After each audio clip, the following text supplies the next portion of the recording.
the biblical and historical case for reincarnation.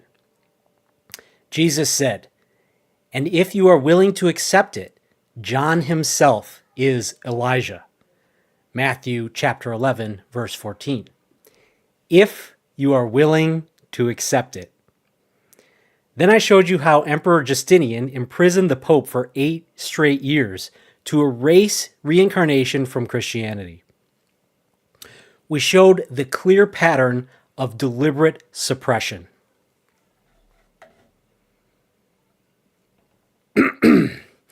Tonight we go further.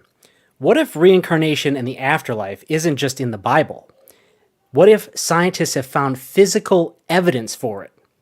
What if the afterlife has been studied for 60 years at a major university, multiple major universities, and the results are impossible to explain any other way? I'm a scientist with a master's in biomedical engineering, so I don't take anything purely on faith. Tonight, I'm going to show you what the research says, and I want you to go look it up for yourself. We are going to start with the most compelling research, evidence of past lives, including actual physical evidence of past lives. Now, you might think that I'm pushing reincarnation, and I really don't want to be. But this is the scientist in me coming out. I'm not pushing reincarnation. It's just that this is where a ton of evidence comes. The strongest evidence is of reincarnation, and it's probably because we end up with dual pieces of evidence, one from each of the 2 lives. After we get through this evidence, we will discuss terminal lucidity, where people whose brains are damaged beyond repair are able to speak and talk suddenly. Near-death experiences with verified perceptions, where while they were dead, they saw things that were confirmed by other witnesses. And finally, mediumship studies. Now, these are scientific studies of people who claim to be mediums.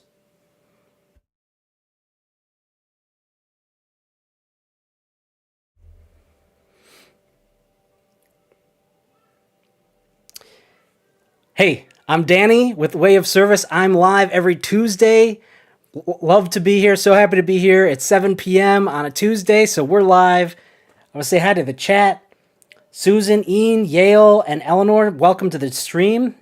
So great to see you guys. Thank you for joining us. I'll be reading all chats out loud. If you're watching the replay, join us live because I will answer all of your questions live for free. Everybody says hi. Oh, Eleanor says, I don't know what you did, but the audio sounds really nice. That's great to hear. I did tweak the audio a little bit. As you can see, the microphone is closer to my face. That's kind of important. So let's get into the evidence, guys. The most credible research comes from the University of Virginia School of Medicine, the Division of Perceptual Studies, also known as DOPS. They have documented over 2,500 cases of reincarnation with 200 variables that they assign to this study and that they measure in each case.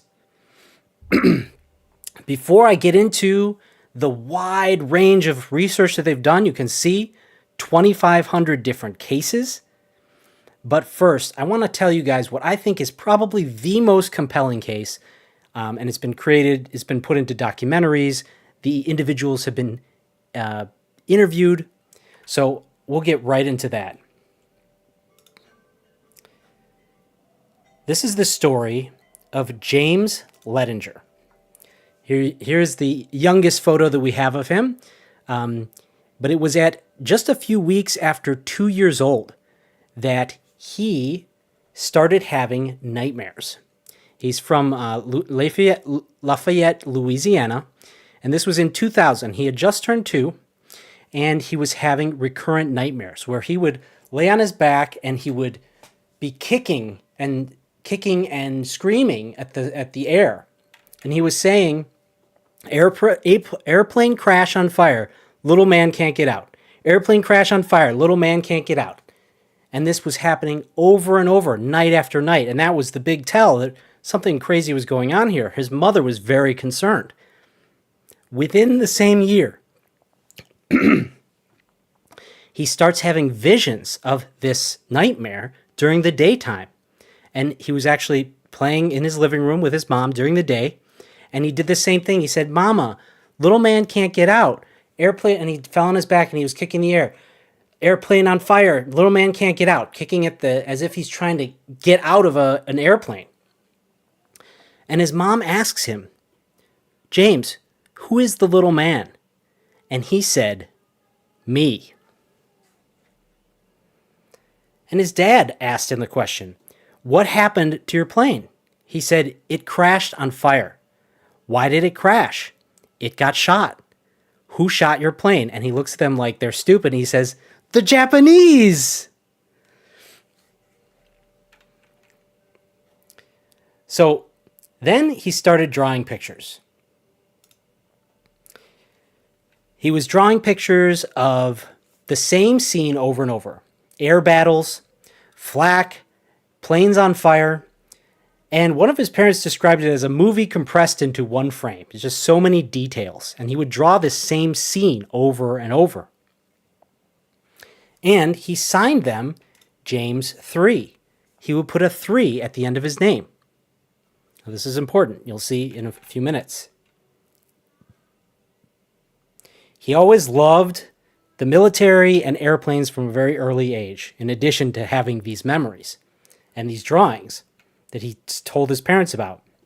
Here you can see the photo of him where, it looks like he's like 4 or 5 here, and he's wearing a military hat and he has a military badge on.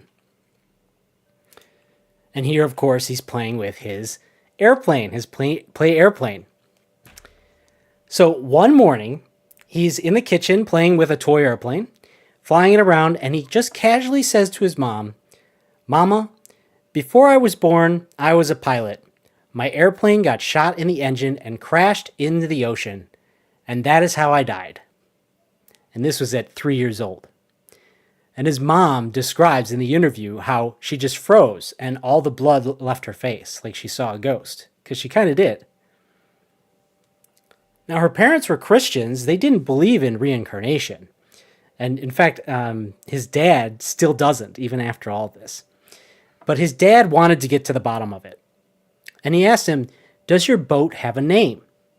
He said, "Yes, the Natoma." So he hops around on Google, and at listing number 600, he found the USS Natoma Bay. You can see there with the 62. I wanted to show you guys another photo. He always would play as if he was a fighter pilot when he was this age. So that was the moment when they found this aircraft carrier after their son had just said, "The name of my boat was the Natoma." And he Googled it and he found a picture, and they describe in the interview how they were just staring at this picture of this aircraft carrier on Google. Just like, I can't believe there's a real boat. They're both thinking the same thing. Like, this is real. Because there's no explanation. There's no other explanation for their son to be talking about these things, to know about Japanese shooting down planes when he's 2 years old. And now they have their first piece of real evidence. He called his wife in, and they were just staring at the picture. And so the dad begins his investigation and gets in touch with the surviving veterans of the Natoma Bay. Here's a photo of him with one of the veterans. And he gets invited to the Natoma Bay Veterans Reunion. And the mom describes the phone call from Bruce. She said that Bruce told her, you won't believe this. There's only one pilot from the Natoma Bay who was killed during the Battle of Iwo Jima. His name was James M. Houston, Jr. And she said, wait, that would make our James 3, right? James Jr., who he passed away as, and now he's the third James.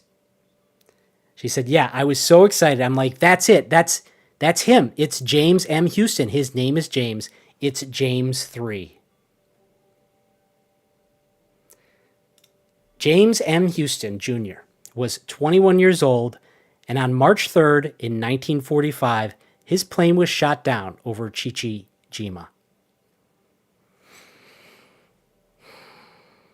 Everything James had been saying, the crash, the fire, the Japanese, the ship, it all matched this one name with his name, James. If you guys are enjoying this, hit the like and subscribe for the algorithm. That's what tells the algorithm that people should watch this. If you want other people to watch, click like and subscribe, please. Welcome to the chat, everybody. I'm going to read the chats. Oh, we don't have any new chats. Okay, well, I'll just continue then. Susan says she loves this story. Have you heard this story before, Susan? I want to ask the chat, while I'm speaking, if you guys have any thoughts on these questions, questions about the story. I have read, there's more to the story. I'm just going to run through some of the big points, the most basic, most amazing evidence, but there's just a ton of other evidence, and maybe I'll mention it when we get to the end. What does this story make you guys feel? What is your reaction? I want to know.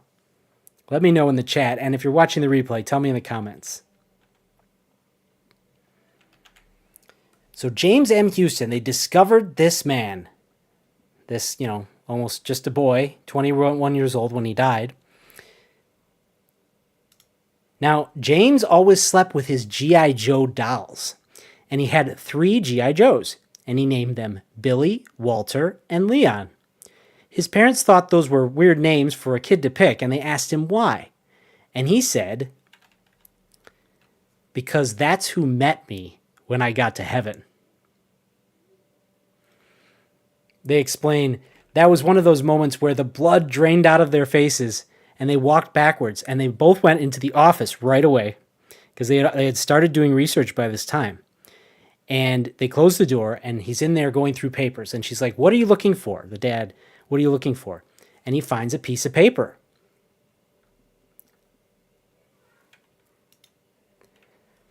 Billy Peeler, Walter Devlin, Leon Connor. All 3 were in the same squadron as James Houston. All 3 died before Houston did, and all 3 flew with him. The 3-year-old named his toys after dead World War II pilots that he said greeted him in heaven, and he was right, every name and every detail. Finally, the parents tracked down James Houston's only living relative, his sister Anne. There's James with Anne, and you can see just how happy he is. Like, how happy is he to be with her? James asks her for something. He says, can you give me something? A painting that his past life mother had done of Anne. This painting had been sitting in Anne's attic for over 50 years. She sent it to him. There's 12-year-old James with the painting. Nobody alive other than Anne even knew that this painting existed. And this little boy asked for it by description. Anne sent it to him, and she became a believer.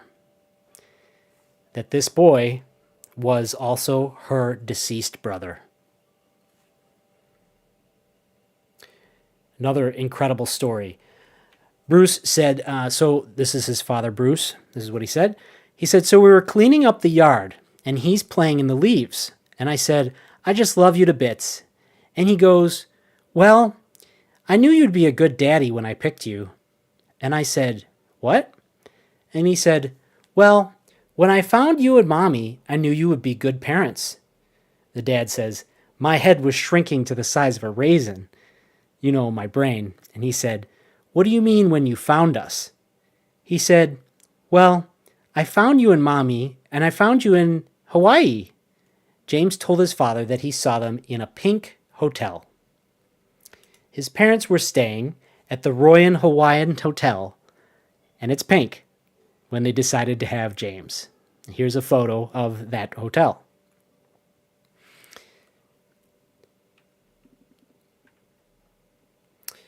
So this is just one of the 2,500 reincarnation cases studied by the University of Virginia School of Medicine. And I definitely recommend checking out this video. I will put it in the description. I got this narrative and some of these photographs from a documentary that was done about it, and it does a fantastic job. I I really wanted to play it for you guys. I wanted to play the documentary for you, but copyright made it not work. And luckily I tested it, because otherwise I would have just had the stream get deleted or whatever. And it pains me because, I'm not here trying to make money off of it. I'm trying to spread the truth. I want to spread this story. And but unfortunately, we live in a world where people care more about money than about spreading the truth. That's just the fact of the matter. It's hard for me to keep my mouth shut about this kind of thing, right? I probably say the word copyright and YouTube like flags me, right? It's kind of like this. YouTube is like, and hopefully this won't give me a copyright strike, but it might. YouTube says to me, "Hey, Danny." I would not say such things if I were you.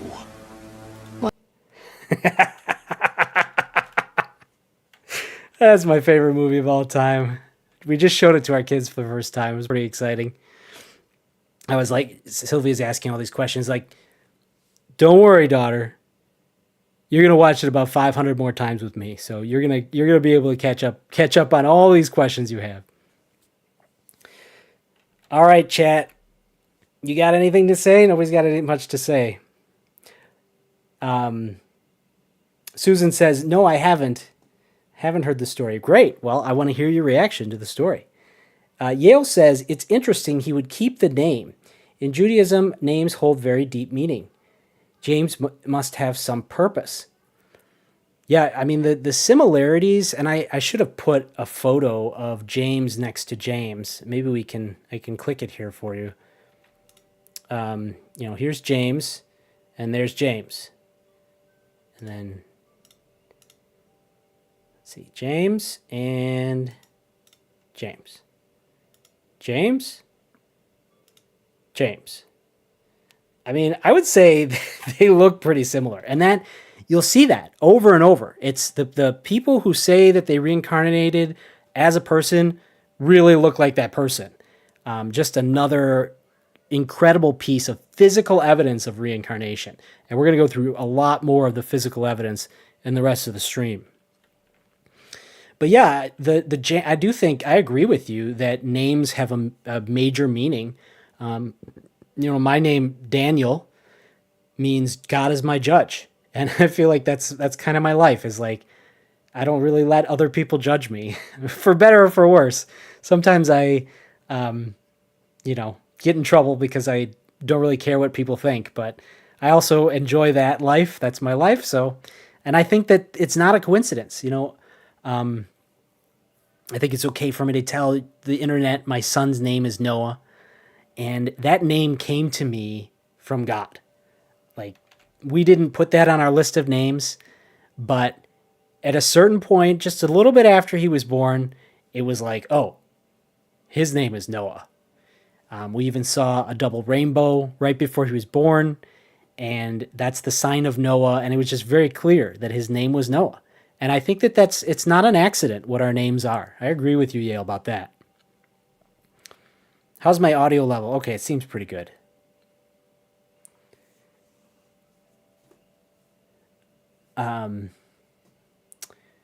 Eleanor says, these kinds of stories are so inspiring. Wish they were a normal part of our culture where people generally knew these kinds of stories. Yes, Eleanor. I'm going to be talking more about that later. I was planning a rant about this. I don't know if now's the time.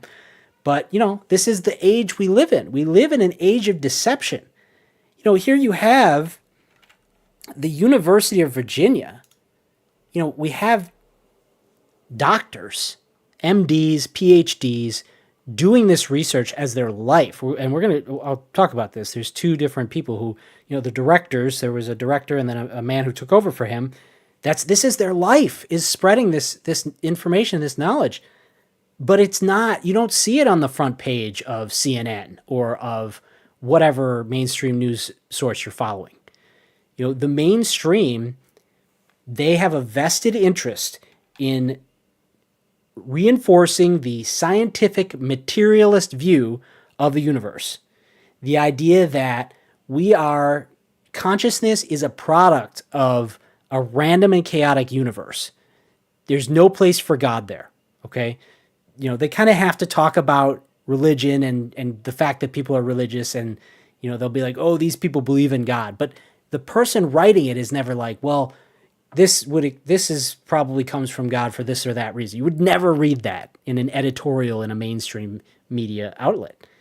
And I believe that we're entering a new age, we're in an ascending age. We're moving out of the dark ages of humanity when everything has been hidden, and we're moving into a time when this stuff is coming out into the light. And in a lot of ways, it's already out. You can find it on the internet. But the fact that most people don't talk about it means culturally it's not accepted.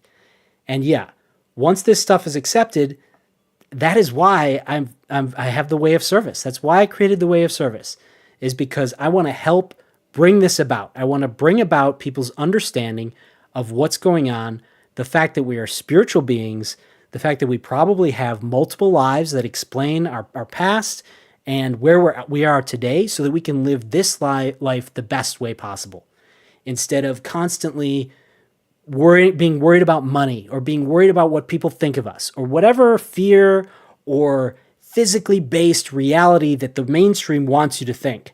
Because they don't want you to realize this stuff, because then you're free. Then you're free of their machine. You're free of needing to fall in line perfectly, because you know that God's got you. This is the whole story. The whole story of this channel. Yale says, inconceivable. Exactly. I would not say such things if I were you. That's YouTube, by the way. They're like, don't talk about this. Half of my life right now is worried about what the YouTube algorithm thinks of me, right? And, probably just saying those words. I mean, who knows? I can't worry about it. I can't. If my channel gets totally shadow banned into oblivion and nobody's able to watch it, I'll figure something out, Life goes on. I'll be okay. It's all part of God's plan. And karma's a bitch. So the people who are in charge of suppressing XYZ, like the files right now, I won't even say the word. I don't want to get flagged on that today. The files that came out, a lot of karma going around right now about that. I don't mean to wag my finger, but I mean, it's pretty hard not to, right?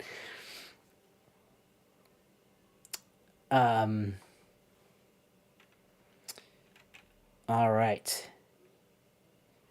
Oh, yeah. Eleanor asks, is there a picture of James 3 now? Maybe he's older and we could tell better comparing the two. That's a great question, and I'm sure I would have come across it. I did search for that. I wanted to see an update, but I think he was, well, yeah, I guess he'd be 24 or something now.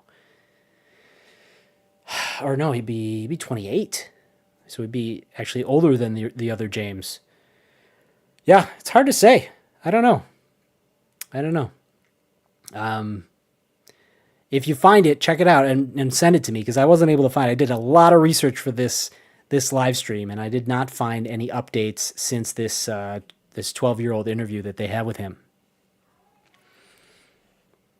Susan says, for him to remember that stuff at 2 and 3 years old is incredible. And that is indeed what makes these stories incredible. That's one of the core items that the current director created let's see if I can just find the slide.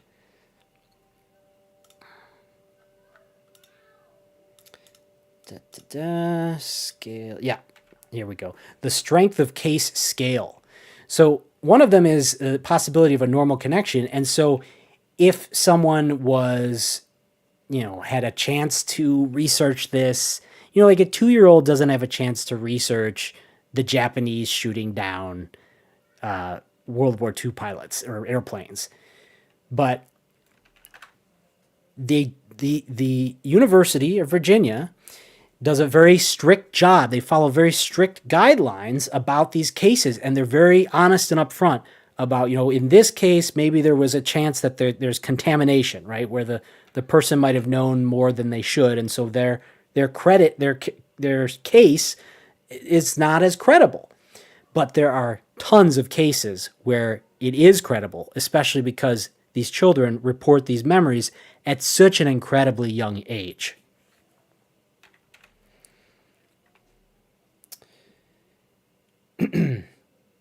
Yale says, my name means holder of the heel, supplanter, or one who follows. Yakov. Thanks, AI, for that one. Not the best sounding, but here's a better one. Yakov is associated with themes of introspection, wits, and moral courage. Well, I think you have moral courage, Yale. That's been my experience. And, I mean, it's all what it means to you and what that name, I don't know, like, what does the word mean? Maybe today it doesn't mean, it means certain things because of certain stories. I think even James is a name that means like deceiver or something, something not great, right? But there could be an older meaning, and maybe your job is to transmute that energy. I mean, everybody has their own path. So it's not that your name defines you, but it's rather that your name has some information for you to discover. And that's what's important. And as we can see here, if you can find out what your previous life was, and I think most people don't get to find out what their previous life was for good reason, right? Because if you watch the documentary of James's story, the mom, she says that the mom and the dad wanted to get him away from this, because it was kind of consuming his life. He was so focused on these memories. And at the end of the documentary, they actually do a little ceremony. They take him to the underwater grave of James, and they have a ceremony, and James cries for 20 minutes along with them. Everybody on the boat cried with him. And he was like, let's say goodbye to him. You have a life to live as James Leininger. Here. It's a really emotional scene. I wasn't able to include it. I would love to have included it, but not this time. Not this time.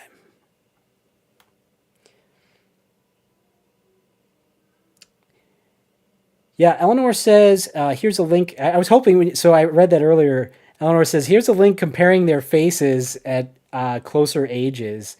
I would love to find that, but I didn't see it. So you don't have a link, right? You're not saying I have a link. It's kind of what it sounds like. If you found the link, drop it in the chat. Yale says, well said. I'm glad that you enjoyed that. And Matthew's here. Welcome, Matthew. Many of the movies that come out are a depiction of good and bad. My wife and I really think The Matrix is an accurate depiction of the world. My name meaning is heavy for me. Oh, Matthew, you're making me want to look it up, but I won't embarrass you on the stream. If you want to share it, go ahead. Yeah, The Matrix, definitely very real. Very real. And I've maybe we'll cover The Matrix someday on this stream. My favorite, one of my favorite commentators, Mark Passio, has an entire series of presentations on The Matrix, probably about 3 or 4 hours of great material dissecting all 3 of the movies. Really fascinating. Some of the esoteric things, the occult meanings of a lot of the things that happen in those movies, especially the second and the third, because a lot of people don't know what the heck's going on with the second and third movies. Admittedly, I feel kind of similarly. They're a little more out there, a lot more out there than the first one. But that's because the first one, as Mark Passio says, just tells you what the Matrix is. And then the second one tells you how the Matrix does what it does. And then the third one tells you why we are in the Matrix. Yeah. I didn't think you did, Eleanor, because I wasn't able to find it myself. And I spent many hours researching all of this. So I'm sure I would have found a good comparison of especially a 21-year-old James III and James Jr., the fighter pilot. Oh, Eleanor says, I do have a link. Oh my goodness. This is exciting. All right, I want to see it. Or you can just tell me what you searched for, and I'll search it up. Looks like we're gonna find it. We're gonna find it. Thank you, chat. Thank you, Eleanor, dearest wife, for finding the link. It's exciting. Matthew says, Matthew equals God's gift. Thomas equals twin. I was to be a twin. Okay, I'm not going to read your whole name on the chat, but your last name means spearman. Interesting. Did the W brothers realize how close they got to Christ? The W brothers. I've lost you there. Who are the W brothers? Is that something I should... Is that obvious that I'm missing it? Matthew, it's certainly a gift to know you, so I like the name, your name, Gift. Just like Eleanor means light. She's a light in my life. Eleanor says, okay, here's an article with photo comparisons. Scroll down for the older face comparisons. Okay. Still waiting on that link. I don't know, maybe they won't let you put it in the chat. If that's the case, just tell me what to search for. Maybe you can put the name of the article or something like that. It should come up pretty fast. If I do a search. Yale says, that movie. Which movie? Oh, yeah. The Matrix, of course, right? Oh, the Wachowski. Oh, yeah. Okay, that's what you're talking about. The W brothers, right? Yeah, I knew that I was missing something. Yeah, how close they got to Christ. Interesting. What do you mean by that? From what I see today, I don't know if I would say they're close to Christ. Are you saying because of the movies? I'm interested. I'm curious what you mean by that. Yeah, Lana and Lily Wachowski, formerly known as the Wachowski brothers. Exactly. Yep. They transitioned. Eleanor says she texted, Eleanor, I'm using my phone to stream. I can't go get into my phone right now. Can you email it to me? I can look it up on email pretty easily. That's way easier than doing anything with text right now. All right, well, oh, here we go. Yes. Thank you, Eleanor. Oh, is that a link? No, it's not working. All right, let's search it. Let's search this up.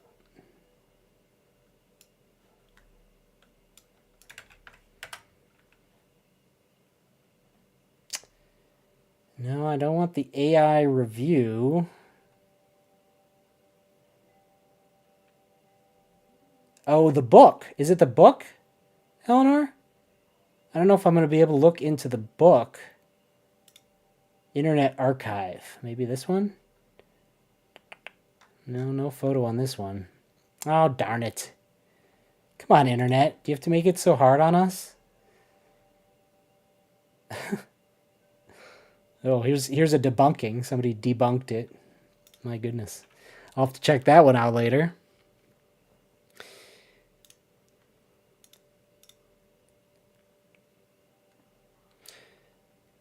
So let's see if we look at the photo. I don't know. It's going to take too long, Eleanor. I don't want to do it live. I'm going to waste everybody's time. Maybe we'll bring it back next stream. If we can't do it this one, maybe we'll find another one. Back to the Matrix discussion. We get a little off the beaten path here. Spoiler alert for those of you who haven't seen the third Matrix or the end of the Matrix. Matthew's about to spoil it for you. He says, to settle the peace, Neo gave up his life to stop the war for the balance between good and bad. So you're comparing Neo to Jesus. Interesting. Never thought of that angle. That's a very fascinating angle. Yale says, I don't know why, but half my chats are not coming through. See, this is what I'm talking about, folks. I'm getting throttled. I'm getting shadow banned. My chats aren't going through. This is what I'm going to tell myself when my stats aren't so good.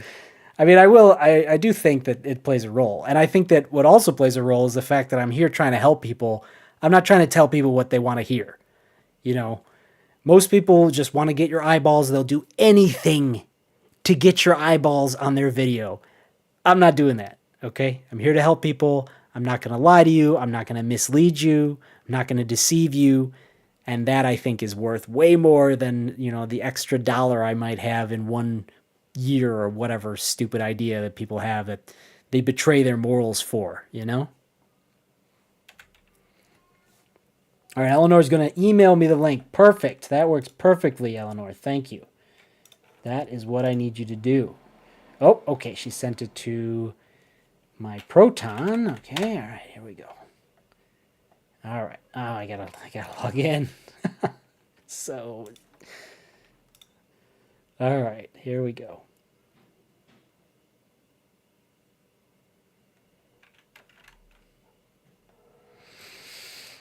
All right, Eleanor sent it. Here we go. Reincarnation research. Okay, there's the link.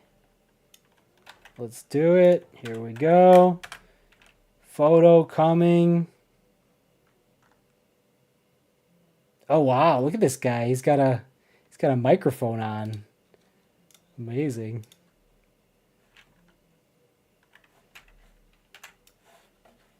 Here we go. Thank you, Eleanor. Looks like he's. I'm fascinated to see what James Leininger is doing nowadays. Like, is he out there speaking about this? That would be awesome. What if I could interview him, right?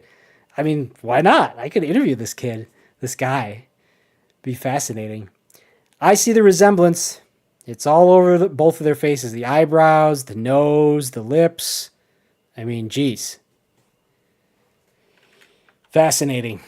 Thank you, Eleanor, for that link. That's awesome. See, and here's him as a child. Both of them as a child. Yeah, I can see look at the chin. Look at that chin. The chin is like a dead giveaway. The stuff that went on in this story, I mean, it's just incredible. He knew parts as a tiny child. He knew parts of the plane. He just knew all these details. It's crazy.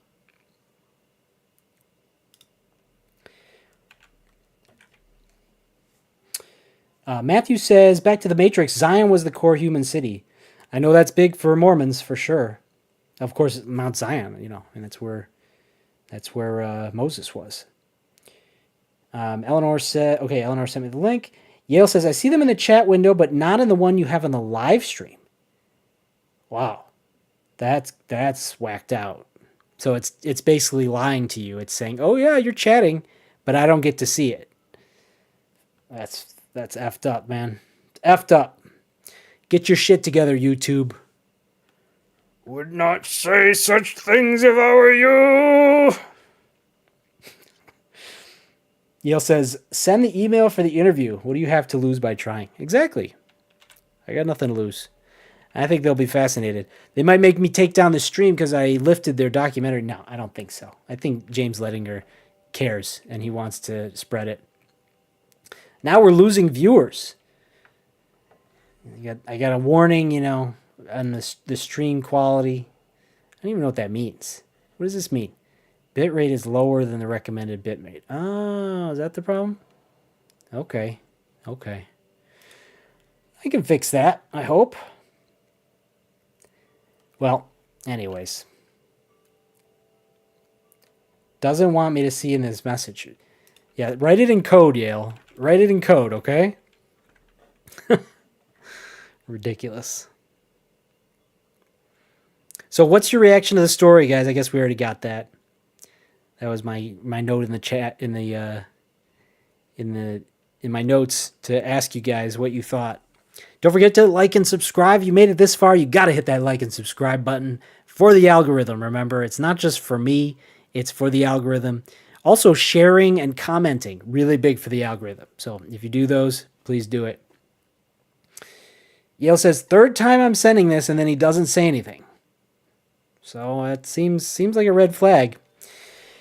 Well, maybe, you know what you can do, Yale? You can send it to me on Discord. Here, I'll open my Discord. I've got Discord ready. You should join our Discord if you haven't already, by the way. Anybody who hasn't joined our Discord, go ahead and do that. The link is on the channel description. The same thing's happened to Eleanor. Wow. I swear it's because I talked about the files. I'm on the shadow ban list. I got to do something to get back into the good graces. Or maybe just move to Rumble or whatever the heck. Whatever. It's fine. They can try. I feel like the more they suppress the truth, it's like that Princess Leia quote. the more you squeeze and tighten your fingers, the more people are going to slip through. It's like they keep tightening their grip. I would not say such things if I were you. And they just lose. They're losing power. People trying to stop us. Well, put it in the Discord, folks. All right. For those of you who aren't live, I'm sorry we were going through all this, but let's get back to the data. Here's another Jim. We've been talking about James. Here's another Jim. Jim B. Tucker, MD. Here's a talk that he gave. What if reincarnation isn't just a myth? That is Jim Tucker, the professor of psychiatry and neurobehavioral sciences, director of the Division of Perceptual Studies at the University of Virginia Medical School. That's your DOPS director, Jim Tucker. Does he look like somebody who's not sure about reincarnation? He also strikes me as a super scientist, physiognomy. Physiognomy is when somebody looks like what they are.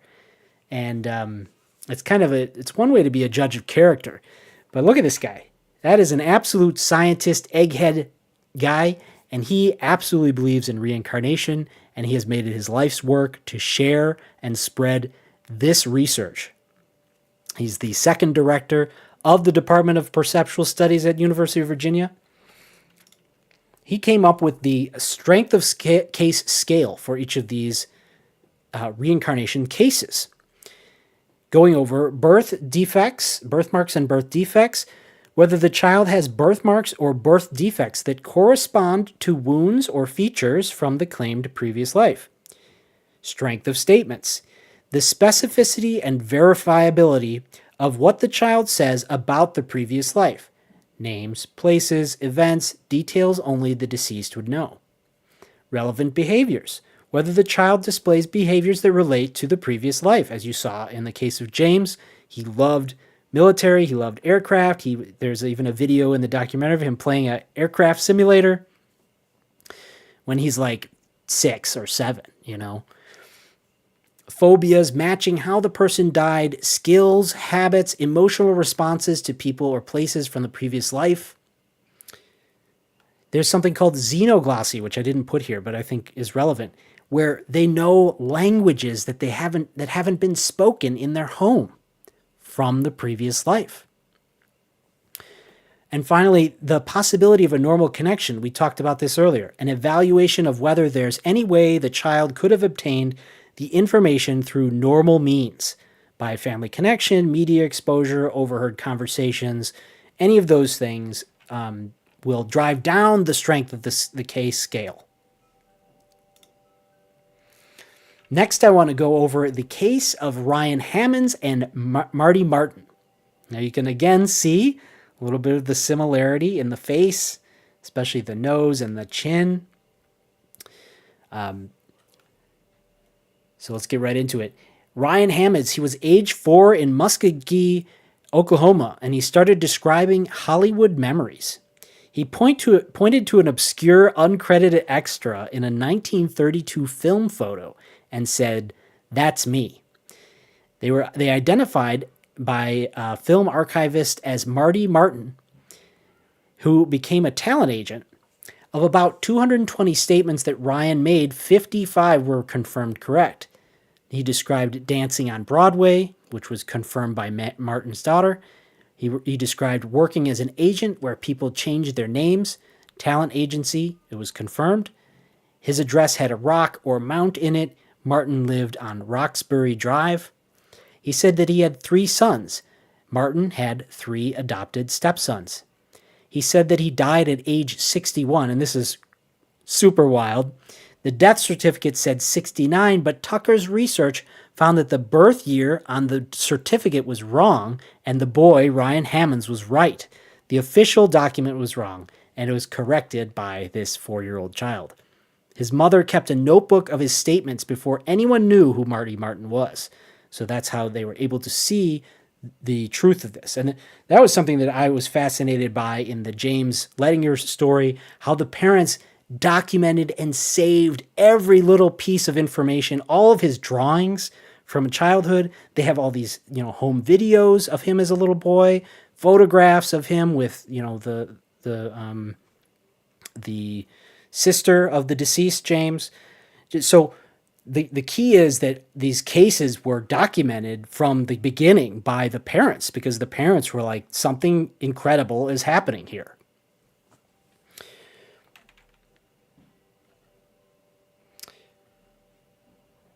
Oh, I didn't mention this, but I want to mention this about the strength of Cayce scale.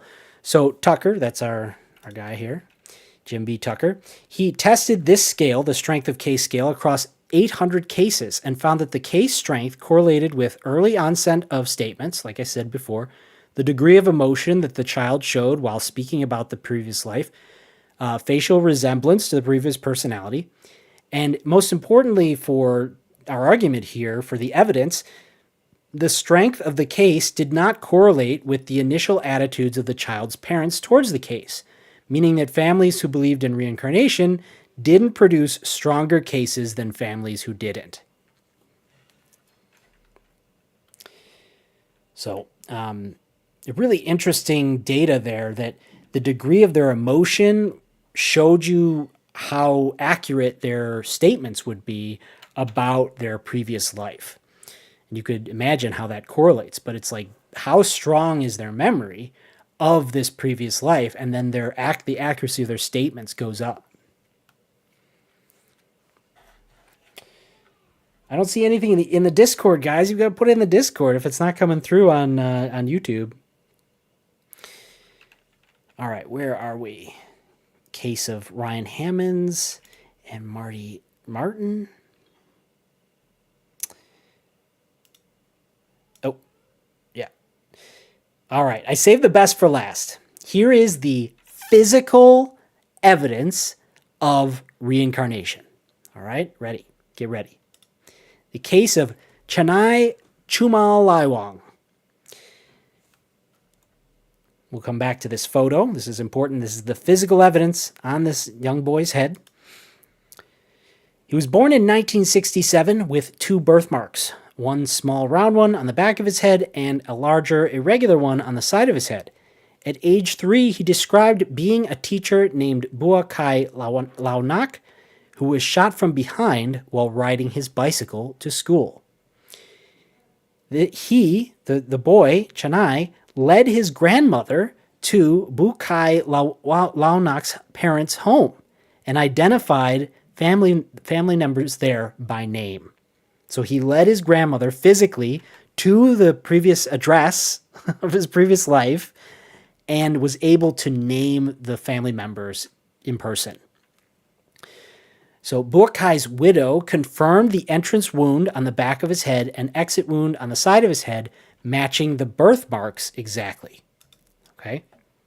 So here's the back of his head and then the front of his head, the matching up with the wounds as the statement given by his widow, that this is the young boy, the reincarnation of Buakai Launak.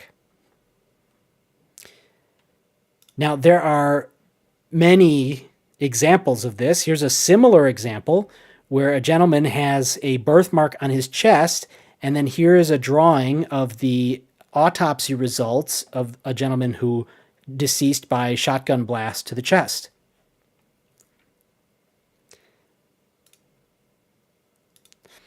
And I want to show you guys that all this, let's see, which one is it? I have so many windows open from from this work. That's not it. It's Princess Bride. That's the one. So here in this book, there are many, many examples of these birthmarks. This is a child who has a scar from the previous life of death by hanging. Here's the one we just talked about, the gunshot wound. Here's that second gunshot wound. And then there's a bunch of other ones. Physical evidence connecting these young children to the previous life. So there's too many to go through. It is all in the book by Ian Stevenson, who is the founder of DOPS at U of V, School of Medicine. This is the book he wrote, Where Reincarnation and Biology Intersect, by Ian Stevenson, MD. And that's not the only book he wrote. This guy spent his whole life researching this. So Stevenson's research documented 225 cases where birthmarks or birth defects correspond to wounds on the identified deceased person. In 49 of these cases, autopsy reports confirmed the match. 18 cases had 2 birthmarks matching both entrance and exit gunshot wounds. The probability of, this was Stevenson's calculation, probability of 1 birthmark matching a wound by chance is 1 in 160, but the chances of 2 birthmarks matching 2 wounds is 1 in 160 squared, or 1 in 25,600.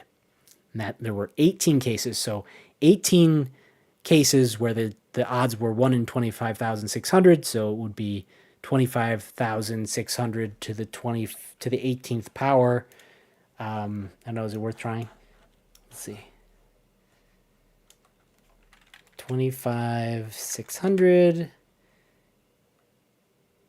It's been so long. Okay, up to the 18th power. Okay, so something with 79 zeros behind it.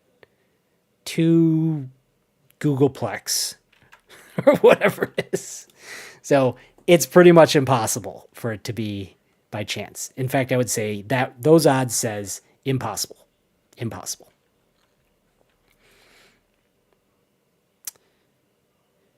So I just wanted to show you guys, let's go back to that because I think it's important. So the exit and entry wound, this is the entry wound is small, and then the exit wound was larger. I'm sorry, it's not on the screen. The entry wound is small, the exit wound is larger, confirmed by the widow. I don't know if they had an autopsy, right? So that's the problem, that nobody knows that somebody's going to be reborn, so they don't always get an autopsy. But again, all we needed was a few cases where there are 2 birthmarks and the statistical significance goes through the roof.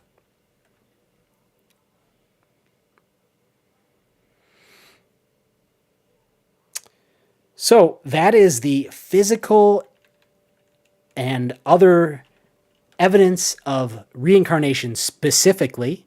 Obviously, there's a ton more evidence. There's all 2,500 cases. There's the incredible correlation of, some of the most incredible stuff is you also, to me, the memories, the ability to say, this is the location of the previous life, and then it matches the birthmark twice. It's just like cascading impossible by chance situations. So what has impressed you the most? What are your doubts? I want to know your doubts. What have you not been convinced by? What would it take to convince you? Like, what kind of evidence would you need to see? Because to me, this is the evidence that's available based on the way that reincarnation would work.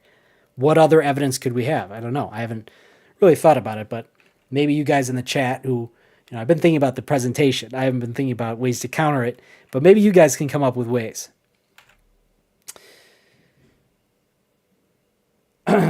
Eleanor says, second time trying, how does James 3 Father explain the story without reincarnation? Yeah, I didn't get into that. But,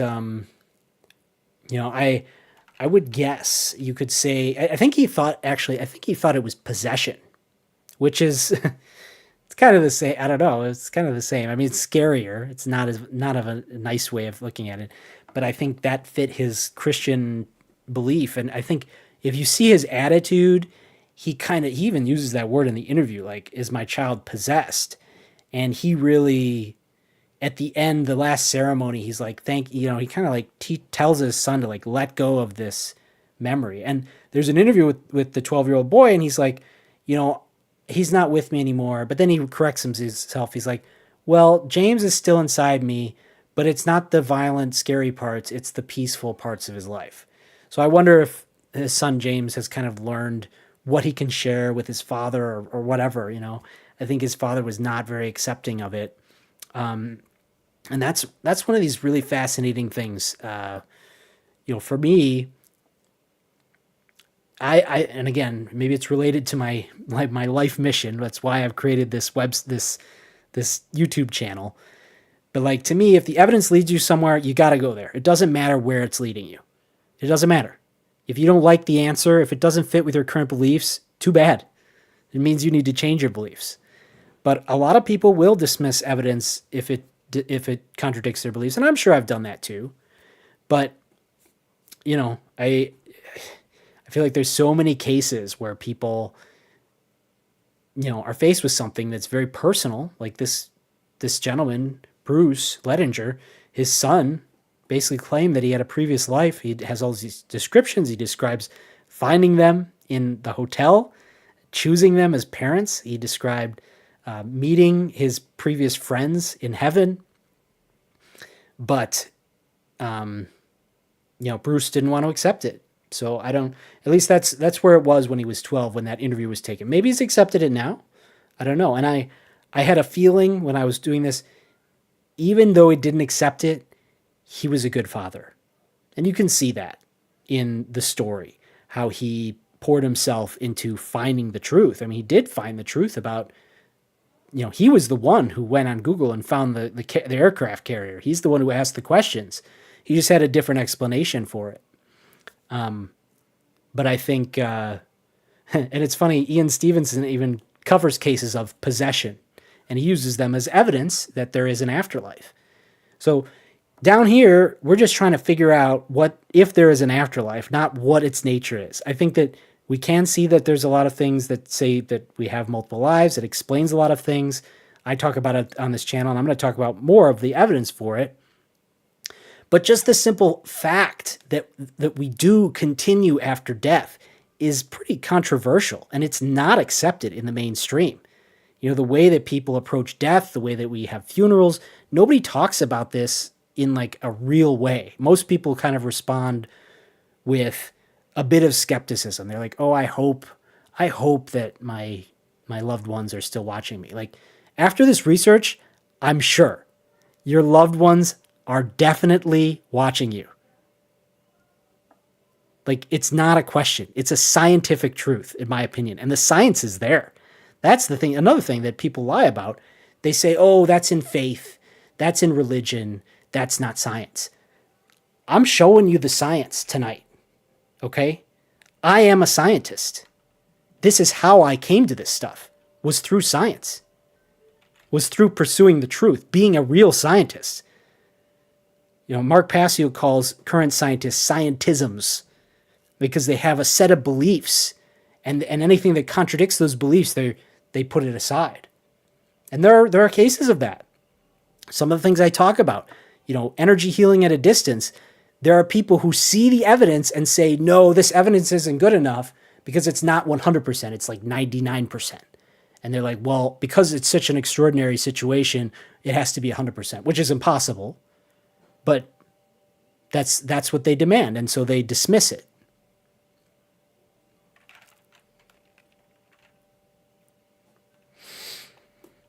All right. Yale says they really don't look similar to me at all. The nose is different, but for sure, but at the same time, they have a similar vibe. Are you talking about Ryan?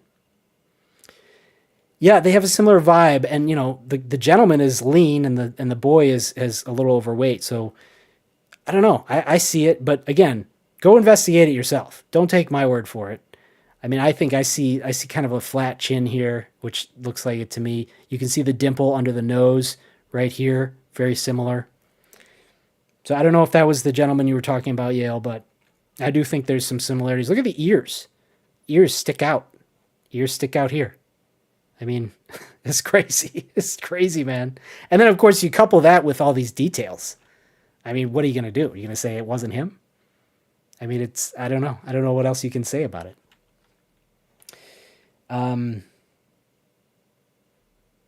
Eleanor says there's structural similarities, but the soft, squishy bits are different.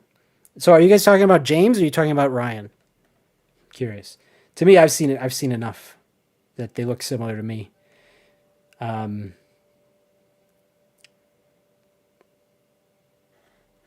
So that's about James. Yeah, I mean, again, you look at it yourself. Hey, I got Yale's message that couldn't make it through on the chat. He says, we'll put it on the screen because F YouTube. The Matrix isn't accurate because the world we live in is created, but it's created by a loving, compassionate creator, not aliens that want to harvest our organs.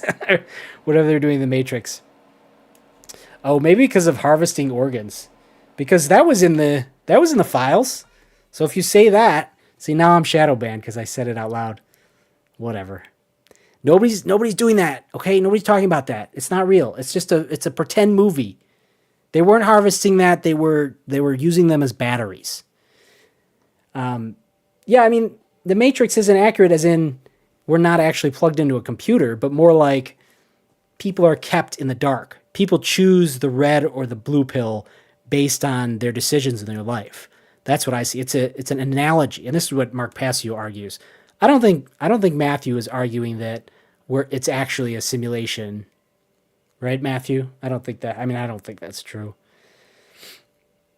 I mean, yeah, and all of this evidence says that that's not true, because that's not the nature of the evidence that we find. People don't have a near-death experience and wake up and pull the Matrix plug out of their head, right?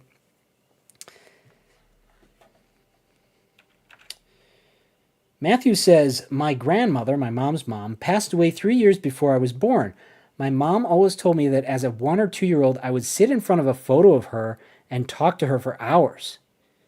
Not reincarnation, but something. I would say that's something, Matthew. It's a fascinating story. I'd love to hear more about it. Yeah, I mean, and that correlates to the argument or the finding that a lot of people have given in near-death experiences and in mediumship studies, that we have soul families. We have groups of people that, and this is in the Edgar Cayce files, the most documented psychic in the world, 40 years of highly documented descriptions of people's past lives.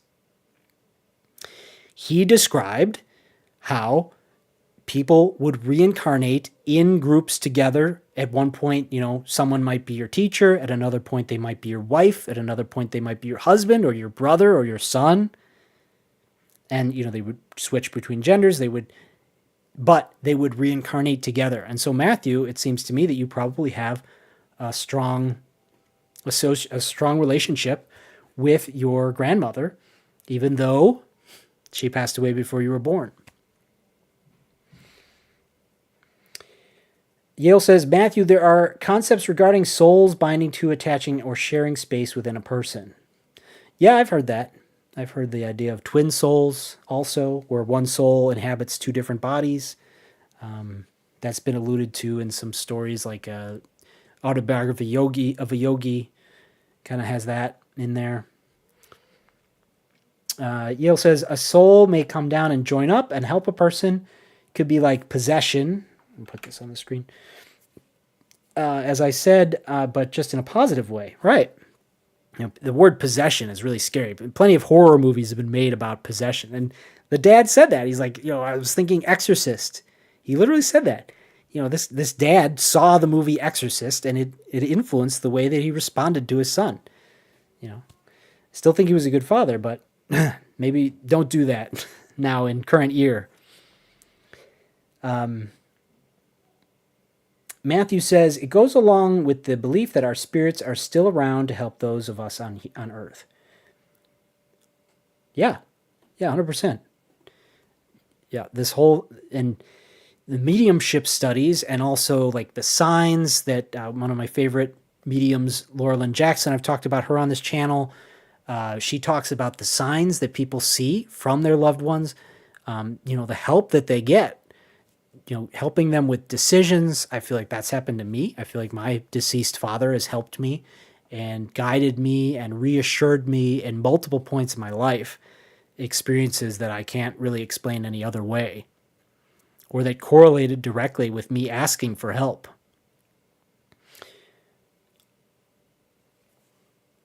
Yale says, the soul of a tzazik is that, what is a tzazik? Maybe you're going to define it in a moment. Eleanor asks, how does James 3's father explain? Oh, I already answered that. Okay. Matthew says, these topics are much of what I grew up with my family. Oh, interesting, Matthew. I didn't know that. Because you did say that you have resistance to the idea of reincarnation. So I'm curious what your response to this evidence is. And was reincarnation something that was openly discussed in your family? Curious to know. Matthew says, my comments about the Matrix is more about the capability of man and his brain. Exactly. Yeah. Matthew's not arguing that the Matrix is like real, like we're actually plugged into some machine. No. And our capabilities when we wake up. Right, exactly. I was going to include Jesus's quote about, all these great works that I've done, you will do and more. Yale says, it's not Hashem keeping us in the dark, yet it's Yetzer Hara, the evil inclination. Yeah, I've got a whole opinion about that, the cosmology of good and evil. It seems to me evil has to exist in order for creation to exist. Because if evil didn't exist, there would be nothing making us separate from God, and so we would just be in permanent state of union with God, and there would be no struggle. There would be no life. So for better or for worse, I think it's better that there is an existence and we're not just in bliss with God. And, some theories say that God existed eternally back into the past without creation. But eventually he was like, yeah, you know what? Let's create something. And I think that that's true. Looks like I'm lagging. What's going on here? All right, whatever. Matthew says, it could very well be that the spirit soul is more porous and thus can go through walls. Oh, you lost me again. You lost me. Marco's here. Welcome, Marco. Good to have you. Well, thanks for joining. I know I missed your call. I don't know if you texted me back. My phone's on silent, but I'll call you back tomorrow, okay? Matthew says, my mom often helps Heidi in the kitchen. One time Heidi cooked a beef Wellington. She said my mom came and helped her make the spices correctly. It was quite a moment. Fascinating. What do you mean by your mom came and helped her? I want to know what that experience was like. And I want to know what you mean by could very well be that the spirit and soul is more porous and can go through walls. Which thing are you relating that comment to? Matthew. All right, so, oops, pressed the wrong button, as usual. Oh, I'm all the way at the beginning? Come on. Just a moment. Bear with me, folks. Bear with me.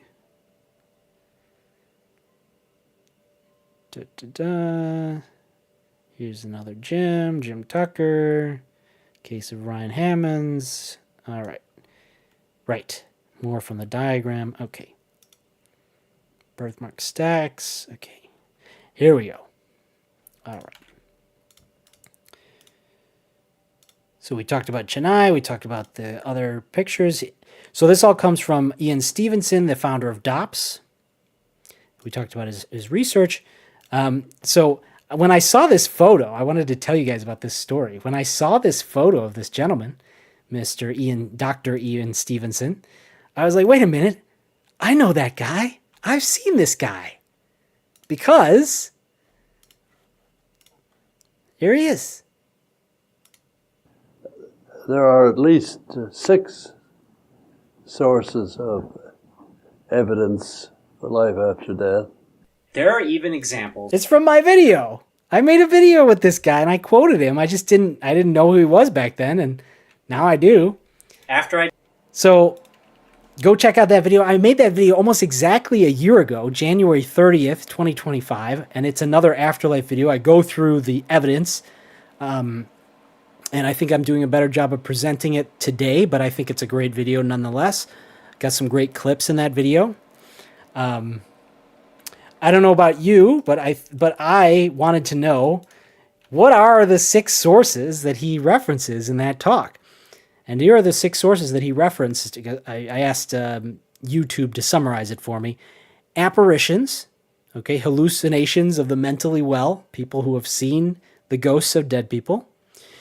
Experiences of people who come close to death and survive, near-death experiences. Experiences of people who come close to death and die, making various statements just before their passing. And we're going to talk about that in the terminal lucidity section of this presentation. Experiences best described as possession, where a person's personality is replaced by another. Mediumship, where a person seems to have the ability to bring credible communications from deceased individuals.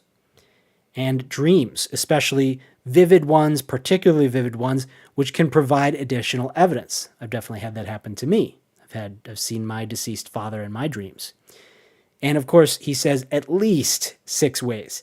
And in this talk, he specifically mentions that he didn't want to get into the reincarnation evidence. So he wanted to talk specifically about the evidence that wasn't reincarnation in that particular talk.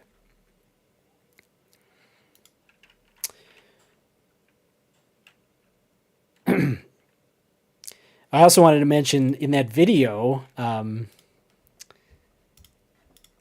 decided to make changes. Was I 651, right?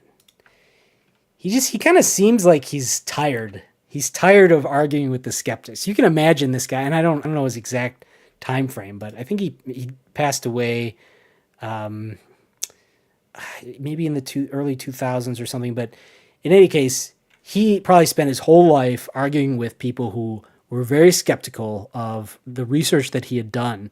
You can imagine the world in the 90s, the 80s, the 70s, and he just strikes me as being like tired of it. He's like tired of dealing with people not believing him.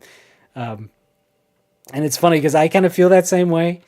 I feel that like intolerance of people who won't listen to evidence if it contradicts their beliefs. And I've always been this way. I've always just been like, here's the evidence. What are you doing? Why don't you believe it? But it makes me weird. I'm the weirdo who takes evidence and like believes what it says. Most people dismiss evidence that doesn't correlate directly with what they believe. So, that was just my read on it. Maybe, I don't know if you guys feel the same way about when you listen to him, and you have to listen to the whole talk, but he's kind of like, I remember I just clicked through it. I didn't listen to the whole thing, but it sounded like he took a question and answer, and I just clicked accidentally, and the guy who was talking to him sounded so rude and like angry at this guy. And he's like very calmly just trying to explain his research to this guy. But I could imagine that it wasn't much fun. All right. Yeah, we talked about the 6 sources. Oh, yeah. So we were on to the infographic.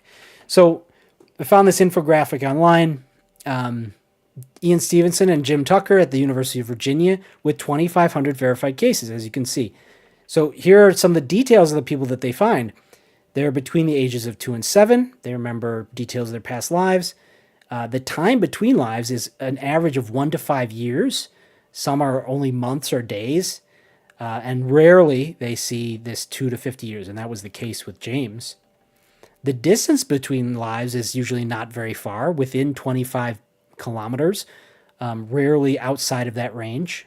I think this was similar to James. They were both American. I can't remember where. I know that James III was in Louisiana, and I want to say the James Jr., the pilot, was in Indiana, but I'm not really sure. I'll have to check on that.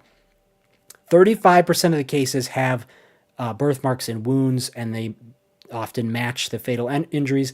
They have fears and phobias, old skills and memories, and verified memories. That's xenoglossy, as I mentioned earlier. The fact that these people know the language that might be different from the language that they speak at home from their previous life.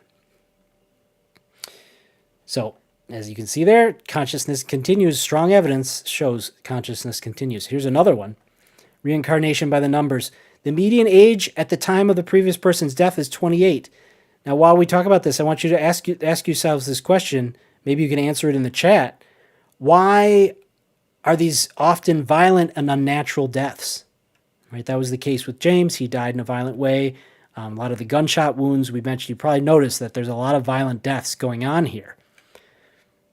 I think there's a lot of reasons for that. Well, and I'll answer this question also, but I want you guys in the chat to tell me what you think first.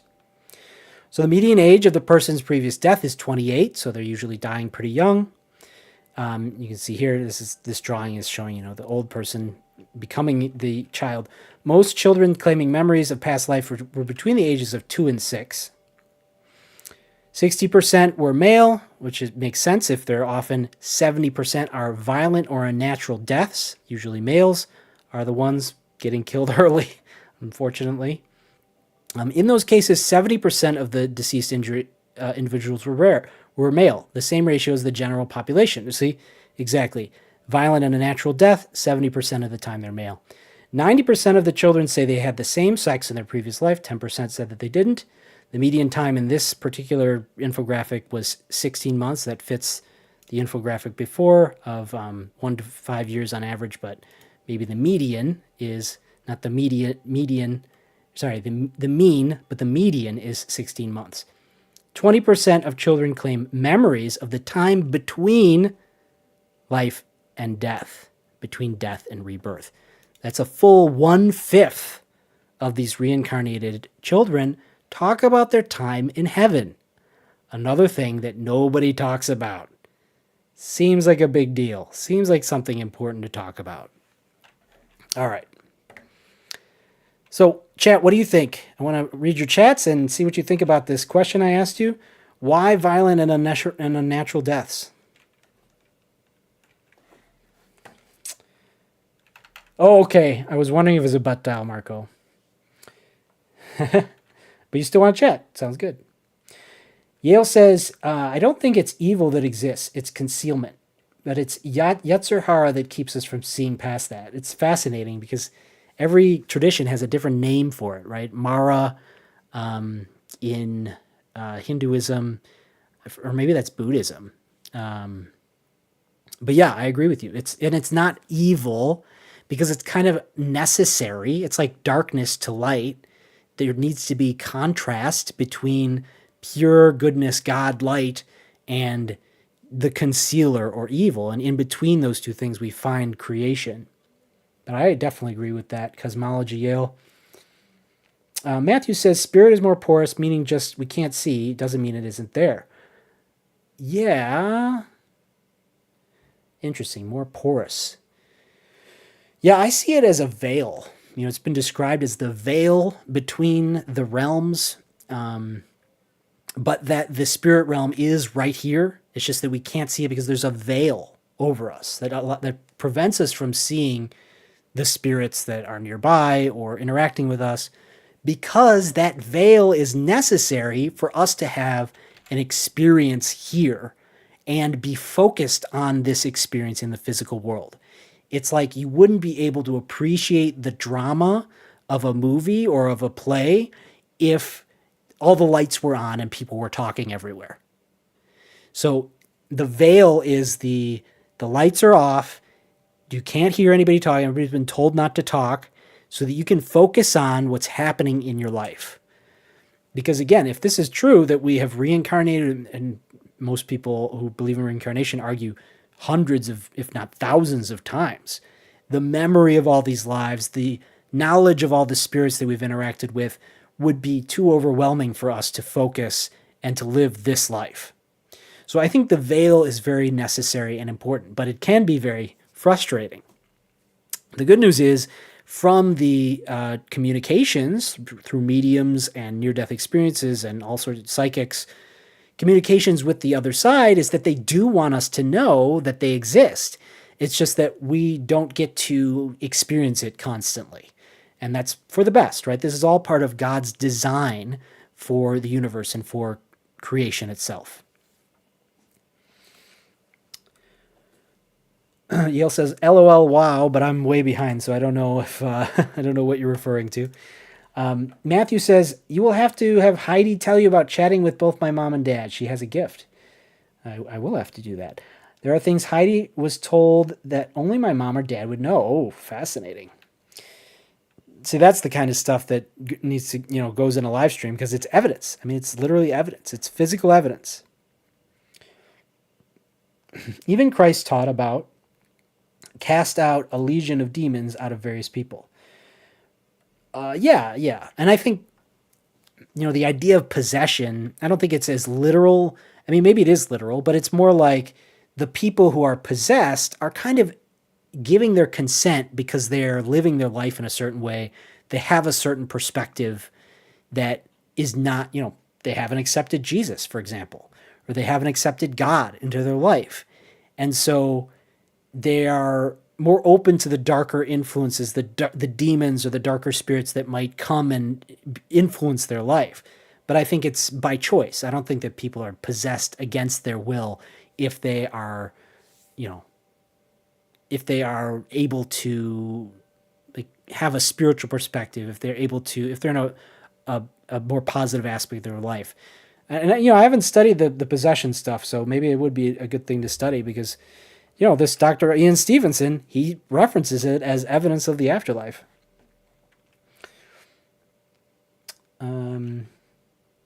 Yale says, may his memory be a blessing. You're talking about Ian Stevenson? Indeed. Thank you for your work, Ian. Thank you for your work, sir. People love confirmation bias. It's less uncomfortable. Exactly. Yeah, I was talking about that earlier. Yale says, I'm curious about birthmarks from a generic viewpoint. They aren't random. Right. Yeah, everybody has, and it's fascinating to see there's people who have the same birthmark. I forget what it was. It's look on your left elbow or something. Do you have this birthmark? I forget what it was. It was some internet meme, but a ton of people have the same birthmark. And so what do they share in common? Nothing is by accident in this universe. Everything has meaning and significance. We just don't know what it is. And most people live their whole lives pretending that everything's random and there's no connection. But I can tell you from personal experience that as soon as you start looking for the connections, they're there every few minutes, honestly. We have a Discord channel about this. Join our Discord, like and subscribe, comment and share for the algorithm. Remember, it helps the channel. If you want this information to spread, do those things, please.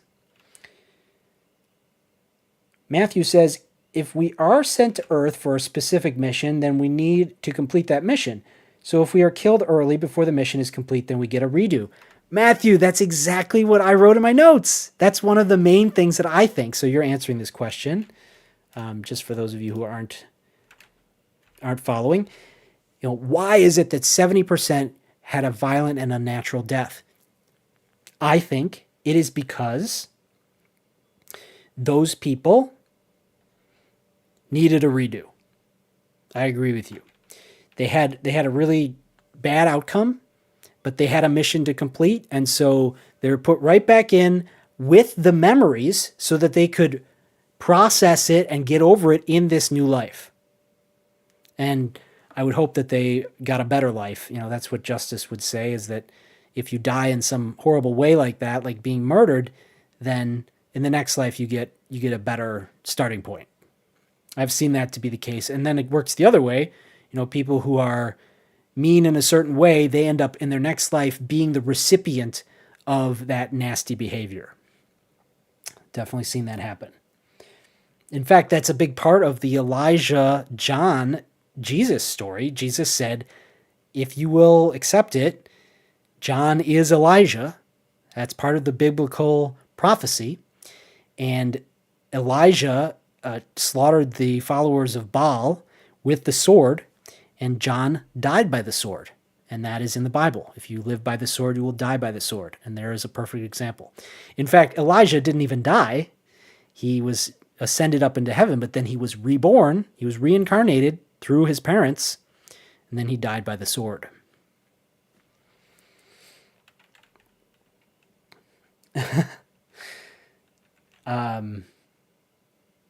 Yale says that is the 100% the Hasidic Jewish viewpoint, Matthew. Yeah, and I think it's accurate.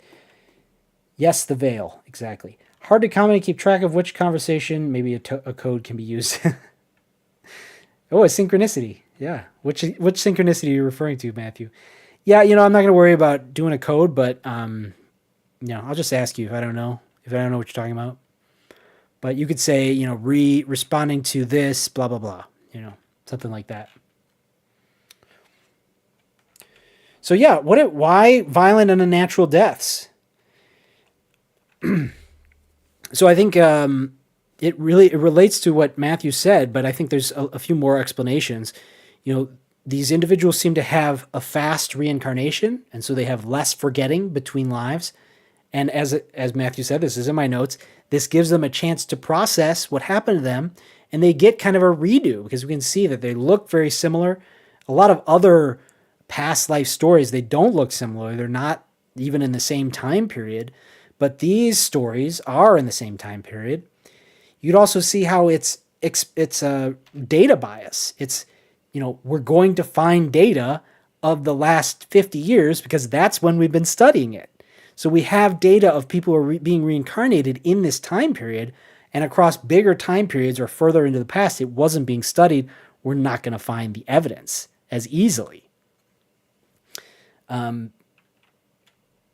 also, I wanted to mention, in Buddhism and I believe in Taoism and even maybe in Hinduism, the idea of your state of being, your state of mind at your death affects your next birth. And so in a very traumatic death, it's possible that the level of trauma, and this was correlated in the evidence, right? The stronger their emotional reaction to their previous life, the more likely they were to remember that life.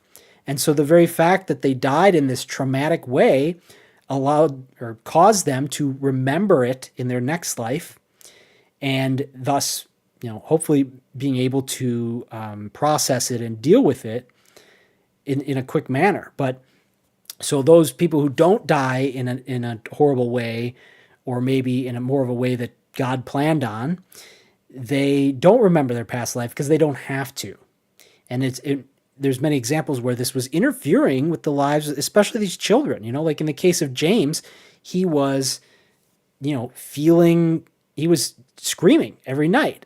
He was having nightmares, and he was obsessed with this battle that happened over Iwo Jima, 50 years before he was born.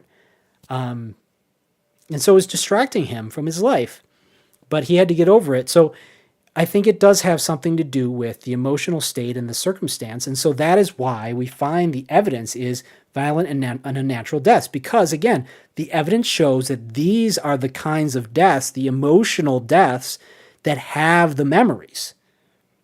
Now, in other evidence with mediumship and near-death experiences and psychic readings, there are past lives that don't have unnatural deaths. But in those cases, those memories come through, through the psychic, through the medium, sometimes people under hypnotism. Although I haven't studied hypnotism as much, I feel like that's a little less credible than mediumship, which it can be and has been scientifically studied with quintuple blind studies. We'll talk about that. So yeah, I think there's a lot of reasons that this is the case. It doesn't mean that reincarnation is a bad thing or that it only happens to these kind of individuals. It's just that this is where we find the strongest evidence. For those of us looking for hard physical evidence in the physical world, these are the kind of deaths that lead to that evidence.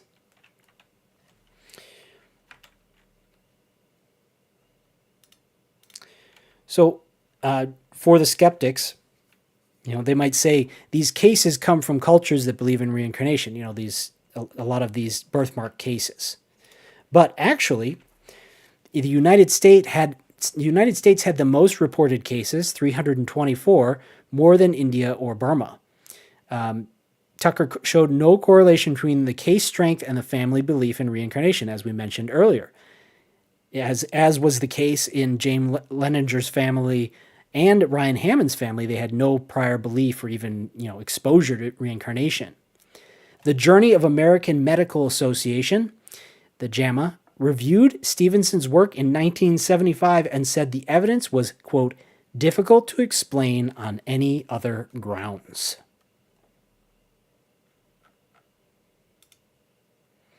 So let's go back through, before we go here, let's see. I'm just going to ask the chat What would it take for you to believe that reincarnation is real? What kind of evidence would it take? What do you think now? Are you convinced? Are you not convinced? What is your take on it, on reincarnation? I think the evidence is crazy, but maybe that's because I think it's helpful. Some people don't like the idea of reincarnation, maybe because it conflicts with some of their biblical beliefs. We talked about how eternal hell doesn't exist because that's not what Jesus said. But, some people don't like the idea of being forced to return, forced to reincarnate. I don't think we're forced. I think we decide to do it because it's something that we want to do. It's something that helps us grow as spirits. It helps us to learn about all the things that we learn on Earth. And I think we all have a much longer journey than we know based on the fact that we can't remember. We have the veil right now, but I think when we die, we're like, okay, that was what that was about. And I have hundreds, if not thousands of lifetimes, tens of thousands of years of life that I've experienced to get to the point where I am today. And that's as true when you die as it is right now. So be sure that you're following the way of service and listening to what I talk about, which is to live every day as if it is your last, do everything as if it is your last chance to do it. I talk about this on the 44 Insights video, and I believe it's very true, very strongly.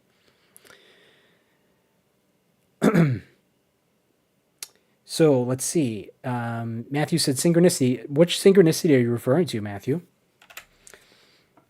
Yale says, I think many more do this kind of thing, but the lives are not as noteworthy as to draw the attention of the parents. Right, that's another situation. That's a great point, Yale. So in the case of the violent deaths where it's interfering with the child's life, the parents might not be as interested. They're not going to investigate it. They're not going to report it to the University of Virginia. This is a great point, Yale. There's probably plenty of unreported reincarnation stories out there. Plenty. And they're not going to be as documented as well. That's a big part. They're not going to, the research team doesn't care about, the 2 or 3 anecdotes that your child knows about. I mean, maybe they'll record them, but they're interested in those stories that have a lot of evidence, and that's why we see this pattern. Yale says, we probably have a good amount of reincarnation. Also to be noted that sometimes it might happen right away after death, and sometimes it could happen after a person's been in heaven for a while. Yeah, exactly. I agree, Yale. We don't know with every single case. A very small fraction of people have near-death experiences. A very small fraction of people report memories of their previous lives. There's a lot of cases where we don't know what happens. Again, that's the veil. But what I think we can say is that consciousness continues. And I believe there's a lot of evidence that says that we have a lot of lives. But, and I've heard people talk about their pre-life plan. There's people who talk about it. They remember planning their life. And some of them say, yeah, I agree to have a series of lives before I return to heaven. That's their plan. And they agreed to it because there's certain things that they want to accomplish.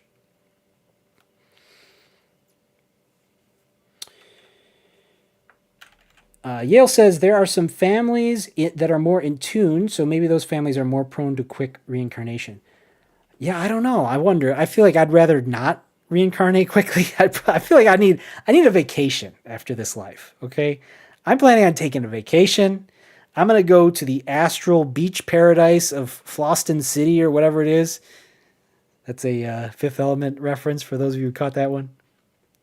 Floston Paradise. That's what I meant. Yeah. I'm going to take a little vacation. I don't need to have another life right away, okay? I mean, and I say that, and then that's what will happen. I don't know. Who knows? That's all up to God. I'm not trying to figure it out, for sure. I'm living in the present moment, living now, living today, living this life. That's what I'm here to do. Yale says, because their soul has a unique skill that can help somewhat. Help in some way. Interesting. So are you talking about the people who reincarnate right away? Their skill is needed on Earth? Is that what you mean? That's fascinating.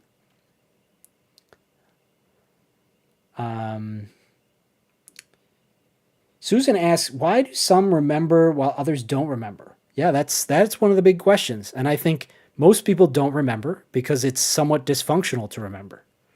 It really changes your ability to enjoy this life.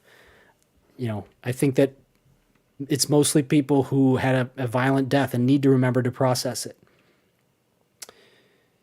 Yale says eternal hell doesn't exist because Scripture says otherwise. Exactly. We've talked about that many times. Many times. Check out the video if you haven't. Bill Ringer says, why would anyone want to return to this hellhole? That's a great question, Bill. Well, I'm glad you're here, Bill, because I think that I can answer that in a lot of the different videos that I've presented. Welcome to the stream, by the way, Bill. Thank you for leaving a chat. Yeah, I think we're here to learn a lot of different lessons. And if you're having a bad time, God doesn't want you to have a bad time. And God exists, and you have more help than you can imagine, including us right here. Join our Discord, like and subscribe. And it doesn't have to be a hellhole.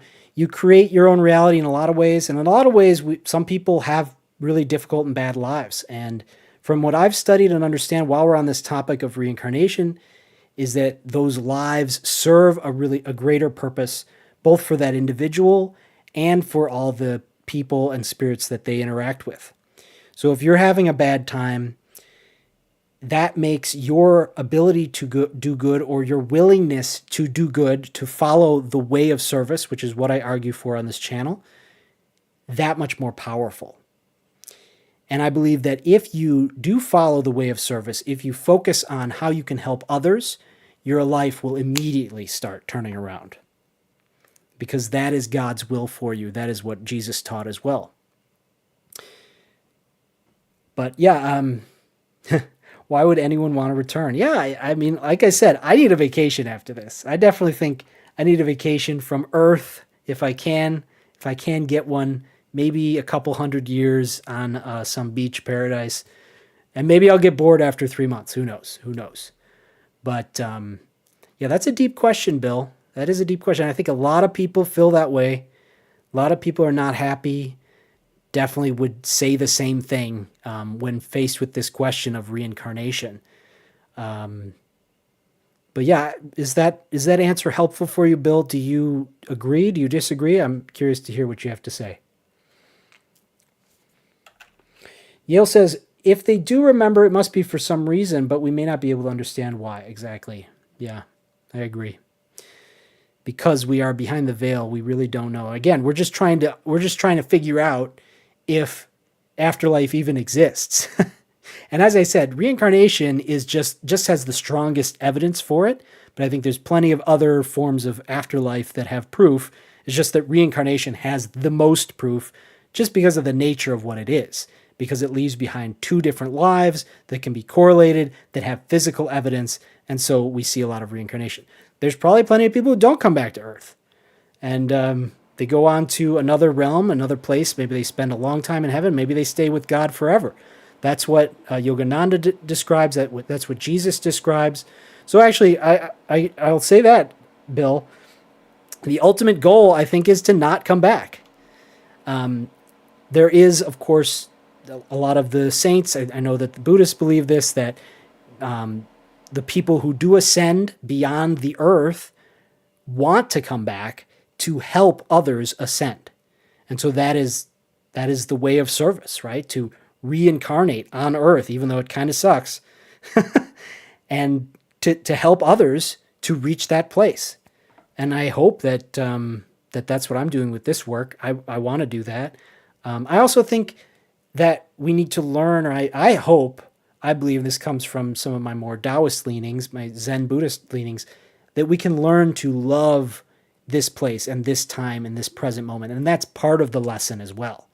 So it's a combination of, yes, we want to get back to God, but we also need to be able to enjoy and appreciate where we are now.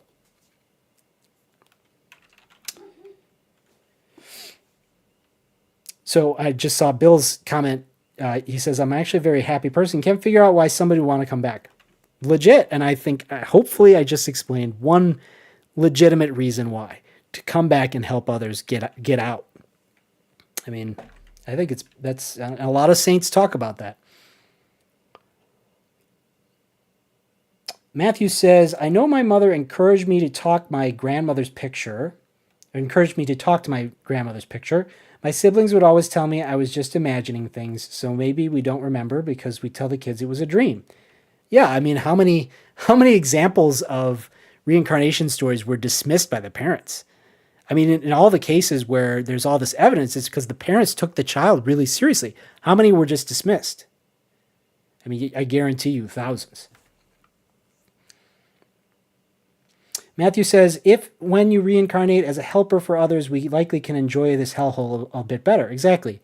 You know, I said, when I was thinking about this many months ago, you know, what greater story is there than descending into hell and winning and turning it into heaven or converting it or pulling people out of it? I mean, there's the stories of Jesus doing that. In the story, it's not hell, it's Hades. And so that's, you know, semantics, but it's important because hell doesn't exist. It's called Gehenna. Totally sidetracked. But yeah, I think that's a great point. Yale says, it's what Hashem wants. That's God. The lower someone is, the more it makes him happy when they Baal Shuva come back to God. Baal Shuva. You're using, yeah, I appreciate your devout and your ability to use these terms, but you gotta, there's other people reading the chat, so make sure you define your terms. I'm not sure what you mean by Baal Teshuva. Eleanor says, read Bill's question and the hellhole. I've heard Danny suggest that some souls choose really hard lives knowing it will be hard and that they are given that option partly because they're advanced enough to handle it. Yeah, I mean, in the pre-birth plans, and also it's like, I think the very choice to come down to earth is a tough choice. So there's got to be some merit in the difficulty. And so some spirits come and they come into a really hard life on earth. My life's been pretty good, so maybe I'm not as advanced as I thought I might have been. But, you know, they do that, and then to turn that darkness into something light. You know, like there's people who lost a close loved one to some obscure disease, and then they make their life about helping other people with that disease. You know, there's many examples of really bad things happening to people, and then their story is that much more inspiring because they were able to convert that situation or that, you know, that experience into something good. There's a lot of near-death experiences about people whose lives were really dark, and then they had near-death experience, and it totally turned it around. Very inspiring stuff. To me, that's another piece of evidence that the near-death experience is legitimate because it turned this person's life around. Their life is clearly inspired by God now versus before they were in a very dark place. So, and this is actually something that Laura Lynn Jackson, one of the most famous mediums, says. She says that once we pass on to the other side, all these things that don't make sense to us now, we see in this beautiful way. We understand why they happened the way that they happened. And again, this is part of the life review. This is something I talked about in that other video about the afterlife. The life review shows over and over, our lives are not about this or that thing, making money, being successful, you know, looking good, having pleasure, all these things that we pursue. Our life is about how we make other people feel and how we positively impact the world or negatively impact the world. And that life review is shown in every near-death experience.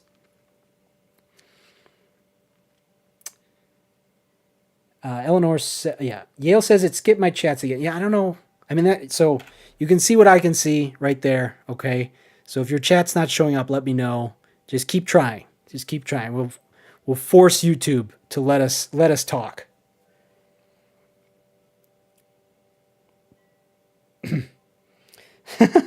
Eleanor wants me to tell that's a good one for Bill. The I would never story. So I forget who it is. It might be the guy on Next Level Soul podcast, which is a huge popular podcast that talks about near-death experiences. I don't know if it was him. It might have been him in a vision he had, or maybe it was one of his guests. I can't remember. But basically they were talking to their spirit guide, and they asked the spirit guide, so yeah, have you ever been to hell? Or to hell. Slip of the tongue, right? Have you ever been to Earth? And the spirit guide was like, oh, I would never. And my wife and I talk about that sometimes when things are rough. It's like, yeah, I would never go to Earth. Yeah. Yeah. So I think plenty of people share your perspective, Bill. So it definitely, I feel like it definitely takes a certain kind of spirit to decide to come to Earth, if that's the way it works. Yale says, skip my chats again. The life review is some of the best evidence pretty much across the board. Totally Yale. Yale is Jack, by the way, if you guys see.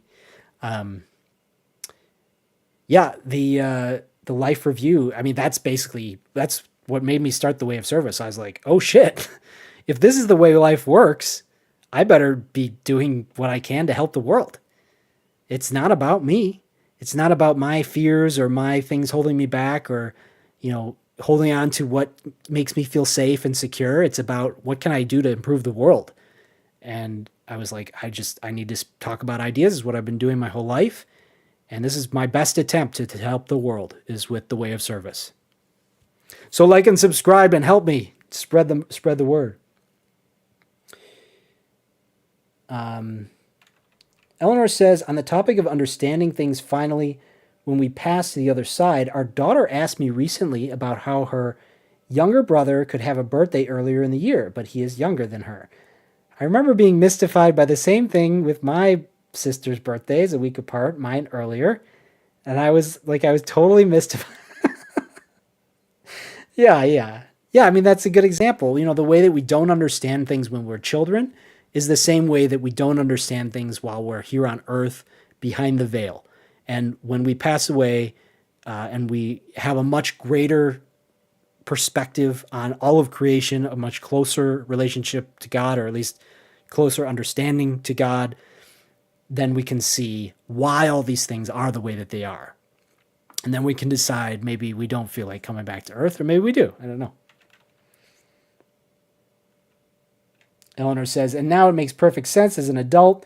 It's like, well, duh, of course it works that way. Maybe that's the way it feels when we pass the other side. Well, obviously. Yeah, I've thought about that, Eleanor, also. It's like when I pass away, I'm going to have all these questions. Like, I want to know this and this and this. I want to know why did God create it like this? Or how old is the universe? Or why is my spirit like this? And why can't we remember the veil? Why can't we remember past lives? And it's like, I'll probably just know all of it right away. I'll be like, oh yeah, I already knew that. And I'm more interested in the next thing. I'm more interested in what did I just learn from this life? What did I screw up on? What can I do better next time? Where's my vacation? How long is my astral vacation going to be? Those are the things I'm going to find out when I pass away. Bill, subscribe. Thank you for subscribing, Bill. I love when I see subscribers. As a small channel, every single subscriber means a lot to me. I'm like, oh, wow, another person. Every 2 or 3 days, I get one subscriber usually. And I'm like, oh, wow, somebody actually cared. Especially when it's a live stream. That's awesome. When people come to the live stream, very rarely do people come to the live stream that aren't friends and family. Right now, I think, I'm not sure, but I think we might have one lurker who hasn't said hi, who might be a random. If you want to say hi in the chat, go ahead. But other than that, I think we've got at least 6. We've got 8 viewers, and I think 6 of them are friends and family. But that's okay, because the friends and family, I'm here to talk to you guys. I'm here to talk to anybody who wants to hear these ideas, to be honest with you.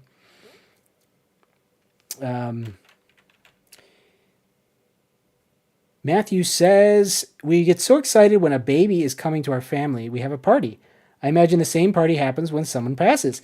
Well, funny you should mention that. I just was listening to a near-death experience, and I remember he's talking about going through the city, and he saw this great hall, and he was like, what goes on there? He asked his guide, and the guide was like, that's the reception hall.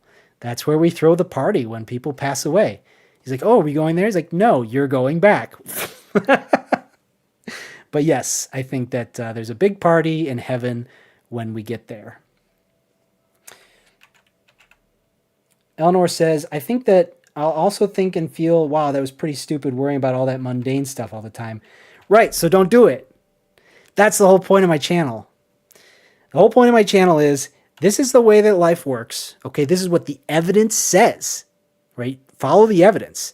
If the evidence says that we reincarnate, that we have a life review, that there's an afterlife, live your life that way now. Because the longer you wait, the more you're going to regret it when you review your life in the afterlife. And then on top of that, you're going to have to decide, do I want to go back so I can fix these problems I made or that I had? You don't want to wait and have to do a whole nother lifetime, like Bill said. That's no good. Matthew says, if we exist after and we retain our memories, our family would be there. Yeah. I'm not sure what you're saying there, Matthew. Which family are you referring to? Are you referring to the deceased family or the living family?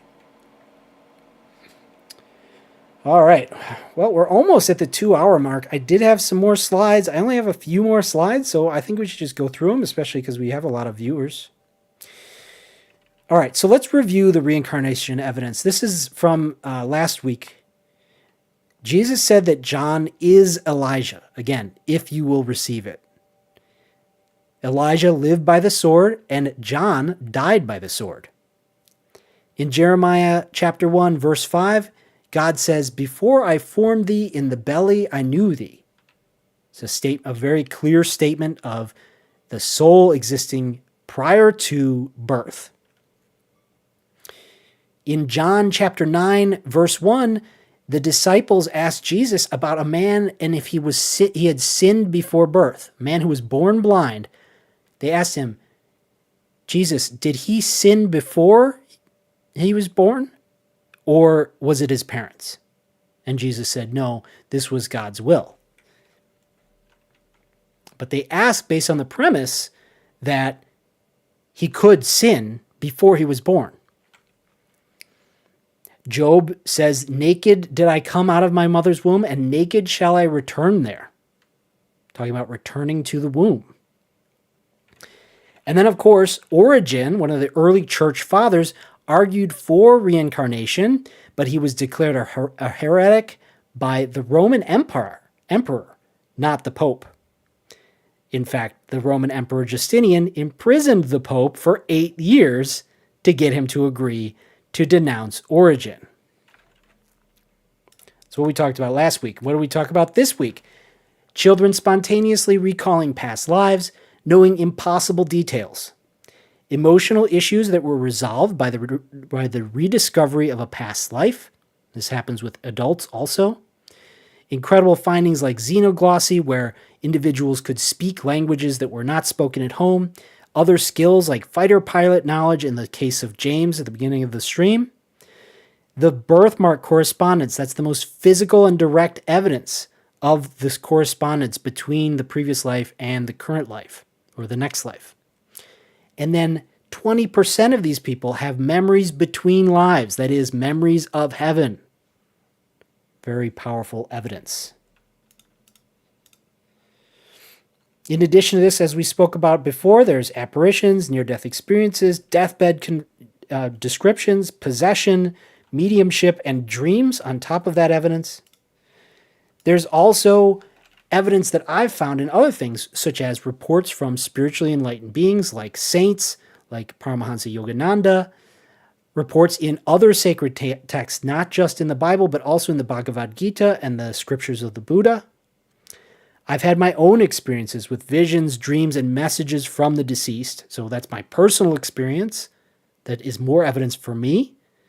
This also corresponds with the Yugas. We've talked about how humanity went from the Dark Ages to this ascending age where things are getting better.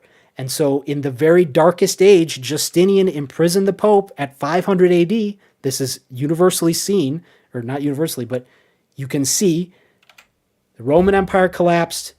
But people don't know, in 500 AD, not just the Roman Empire collapsed, but also the Indian Empire that collapsed. The Chinese Empire collapsed. The Aztec Empire collapsed. And I think there's one other empire, like some South American empire, also collapsed.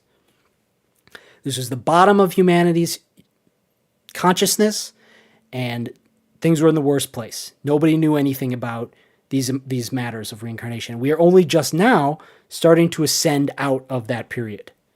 My calculations were about 7% from the bottom, 4%, only 4% from the bottom, with another 96% to go over the next 10,000 years. And I've talked about that in other presentations. And then, of course, your experiences, as you guys have shared in the chat. I know Matthew has shared some evidence. Yale shared his perspective. Susan has shared her visions and her perspective. So your experiences are also evidence. You know, like I said, my experiences are evidence for me, and your experiences are evidence for you. I'm not asking you to believe this from just listening to me. I want you to go verify all of this. I want you to go experience it and then come back and tell us.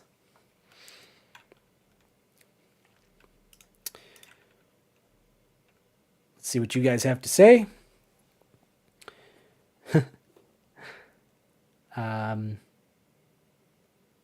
Eleanor says, I love that, Matthew. Yes, exactly. The party. We can all look forward to the party with all of the souls. You know, sometimes life here on Earth can feel a little lonely. Sometimes the people that we wish were closer to us or treated us better are too in their own world to be good friends to us. And I feel like that's not going to be the case on the other side. So I definitely look forward to that. But I also really appreciate all of you that are here right now, my good friends, who in this physical world, on this place that's called Earth, that some people call hell or hellhole, you've chosen to take your limited energy and time and spend it with us here. So thank you. Eleanor says, Matthew says, if we exist after and we retain our memories, our family would be there when we pass away. Yeah, did I read that already? Or was that just the same? I'm a little confused. I thought you already said that.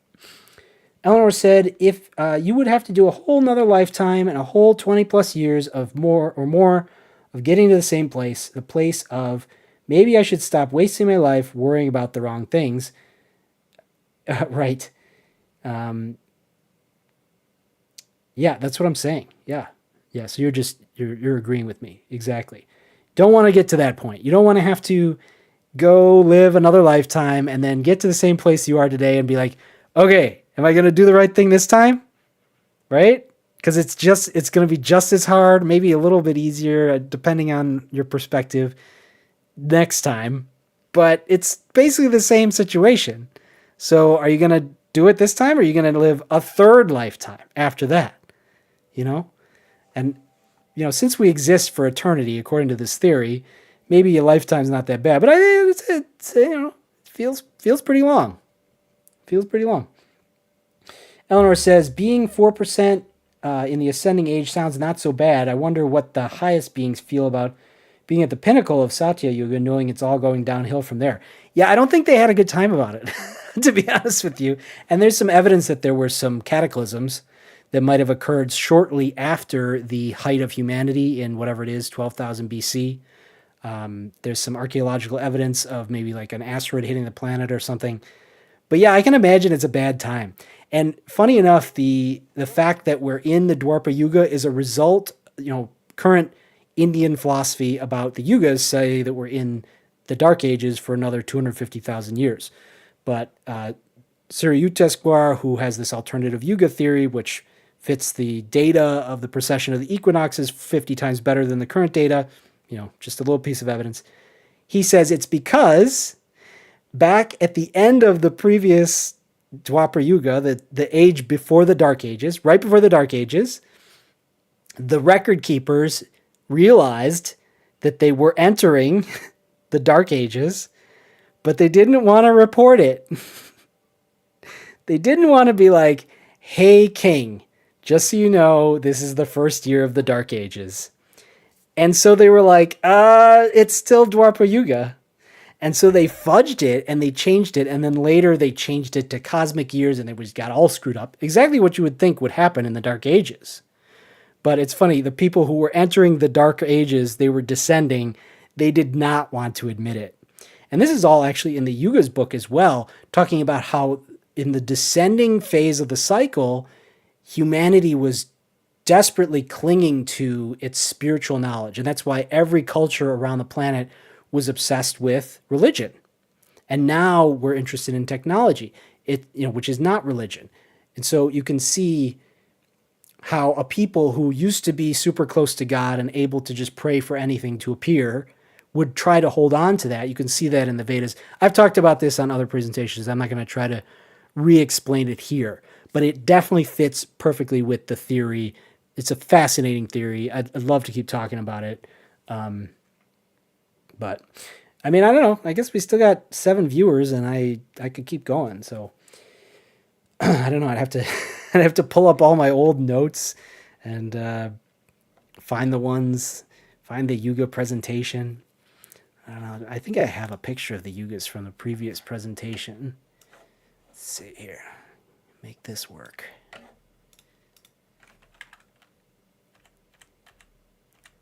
Nope, that's not it. Let's see.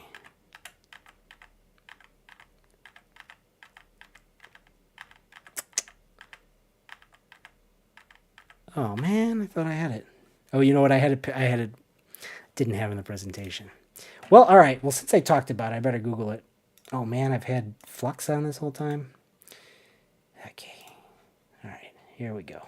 Fix my color. Sorry guys, I was fixing your blue light from over here.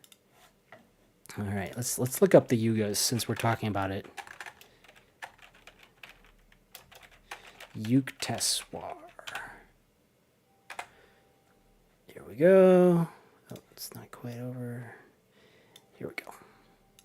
This chart is one of the best. So here you can see the asteroid explosion over Canada back here right after the height of the Satya Yuga. For those of you who aren't familiar, this is a chart of the Yuga cycles of global consciousness. There's a book called The Yugas, which I highly recommend, which describes a lot of this stuff. Down here we can see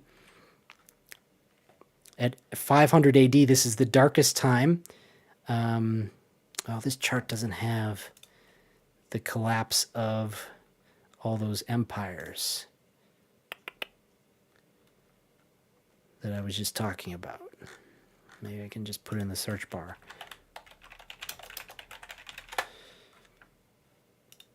Here, I think this is the one.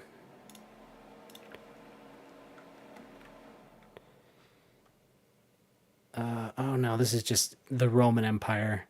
You can see the Roman Empire was absolutely one of the darkest times in human history. And if you think about what happened in the Roman Empire, it's pretty obvious. This is cut off at the bottom. So this is what happens when I try things on the fly, folks. So bear with me. So we're currently in the Dwapara Yuga, and we're actually over here, right? This is 2000. The Dwapara Yuga began in 1700, which correlates to the industrial age, and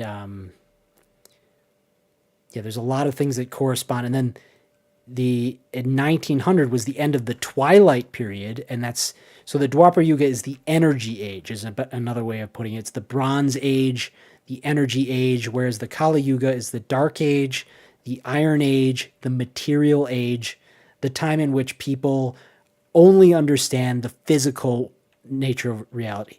Now, in the Dwapara Yuga, people start to understand that energy underlies all physical matter. And what happened in 1900?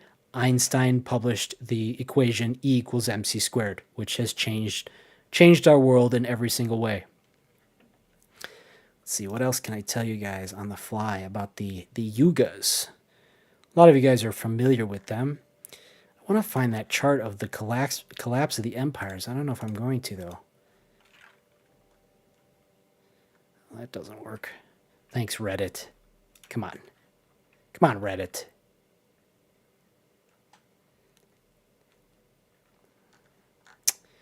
Yeah, there's so many of these charts.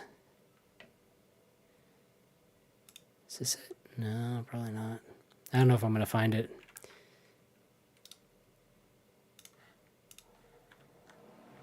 Oh, come on. This is the same one. Oh, maybe if I just Google it. Okay. Yukteswar Yugas collapsing empires. All right.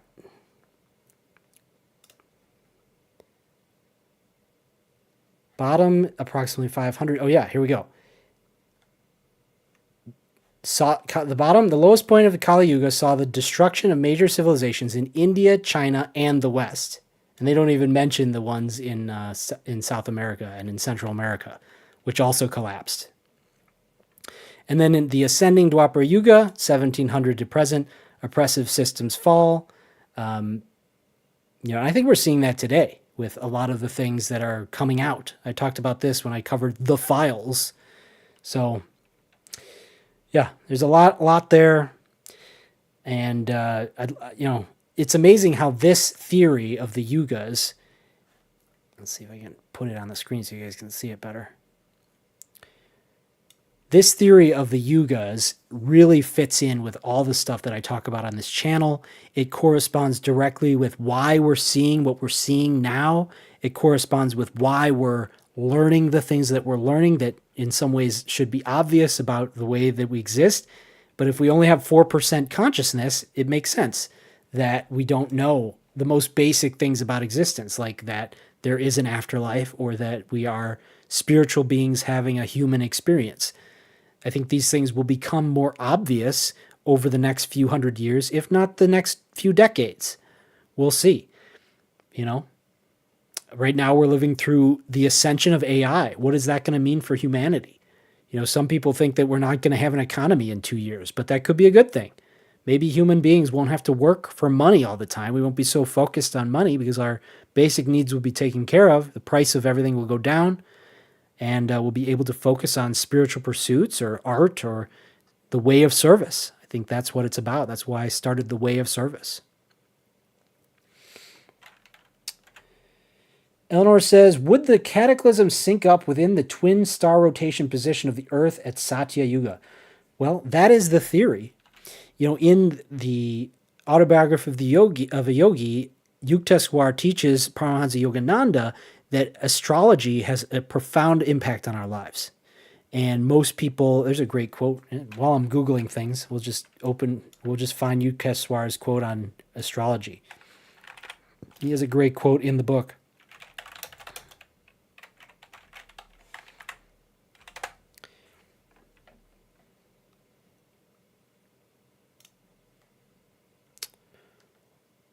What are you doing?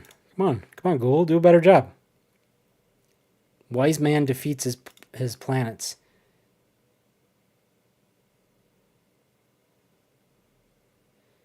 Here's a quote. A child who is born on that day and that hour when the celestial rays are in mathematical harmony with his individual karma. There you go. Yukteswar taught about astrology.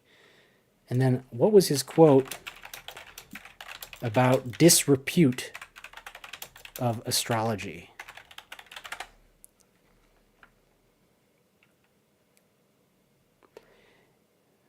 Google will never give me the direct quote. I just want to know the direct quote. I don't know why they can't just give me it summarizes it.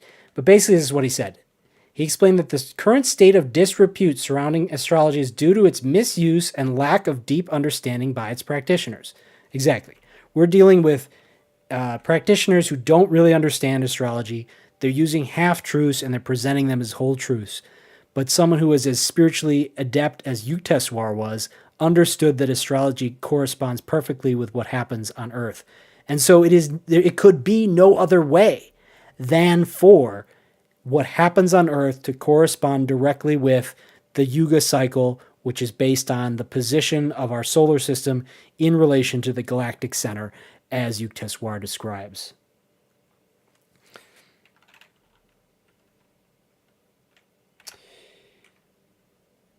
Eleanor says 8 now. It's down to 6. That's okay, though.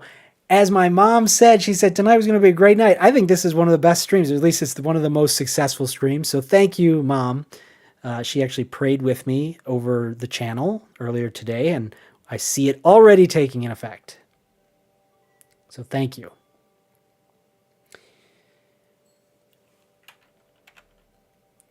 Eleanor says, to see how much birth astrology affects us, to see consistent patterns in personality according to birthday, imagine all the other astrological effects we aren't aware of. Exactly. And Yukteswar warns Yogananda, and he tells him to wear certain jewelry to protect him against certain astrological influences that Yugas were always worried about, that he was knowledgeable about. And it's a fascinating field of study, and I wish I knew more about it. And maybe we will explore it more on this channel. We're back up to 7 viewers. Amazing. So I wanna just show you guys my last slide. So I don't know if you realize we're not going to get into the rest of the evidence, the terminal lucidity, near-death experiences with verified perceptions when people are so I'll just briefly tell you what these are. Terminal lucidity is cases where dementia patients with brain damage, where they have been comatose for maybe months or even years, suddenly wake up and start speaking right before they die. Not explainable by any current science. Near-death experiences with verified perceptions. Here's another place that is unexplainable, where a patient who is comatose, who is either under anesthesia or literally their heart has stopped beating, reports details in their environment and outside of their environment that other people verify. So verified perceptions while dead. Mediumship studies, and we'll have to get into the specifics, but basically there are controlled studies of people who are mediums, who are able to speak to spirits and bring back real information. And after we discuss all of that evidence, we will talk about the implications, especially around the life review. We talked about it today. Lifetimes of effort, we also talked about that today, and karma, which we also talked about today. Welcome to the chat, Sevens pattern 77. I love your name. I love the 777. That's something, the numbers lining up is definitely something that I experience on a regular basis. I'm guessing that you do as well. Funny enough, you're also the 7th viewer. You're currently the 7th viewer on the stream. 777 pattern man or girl, I don't know. But welcome to the stream. We are nearing the end of the stream. If you have any questions or comments, now's the time to put them in. Please hit that like and subscribe button. It helps the algorithm. It grows the channel. Don't do it for me. Do it for the information, for the cause of spreading the way of service. I'm here every Tuesday at 7 p.m. live, answering every single one of your chats, talking about what I think is the most important and exciting topic that I can bring to you each day. So I hope so. So thank you for joining us, Sevens, and thank you for joining us, Eleanor and Bill and Susan and Ian and Marco and I hope I'm Matthew. Am I forgetting anybody? Yale. I think that's everybody that said hi, at least in the chat. But yeah, it's been a great stream. We had a really good time. Oh, Eleanor says, I Ching. You got to do some I Ching videos. I've been putting that here, so you'll read that, and then people will expect it. You'll have to do it. I appreciate that, Eleanor. Yeah, I should probably do that, especially because it's so easy for me, because I've studied the I Ching so thoroughly. I can just talk about it without notes, which is the best way to do it. Hey, 7 subscribe. Thank you for subscribing. That's awesome. Thank you. Eleanor says, I wonder if the later time is easier. Maybe you could ask. Ask right now. Maybe people will answer if the later time is better for newbies to show up. Yeah, I mean, what do you think, 7? Is this a good time for you? Like, when would you put the stream if you could pick the stream time? I've been starting at 7 p.m., but yeah, maybe it's too early because, people have dinner and they have family obligations. I know we do. So, yeah, I would consider moving it later, maybe. I don't know. It depends. I've also thought about moving the day.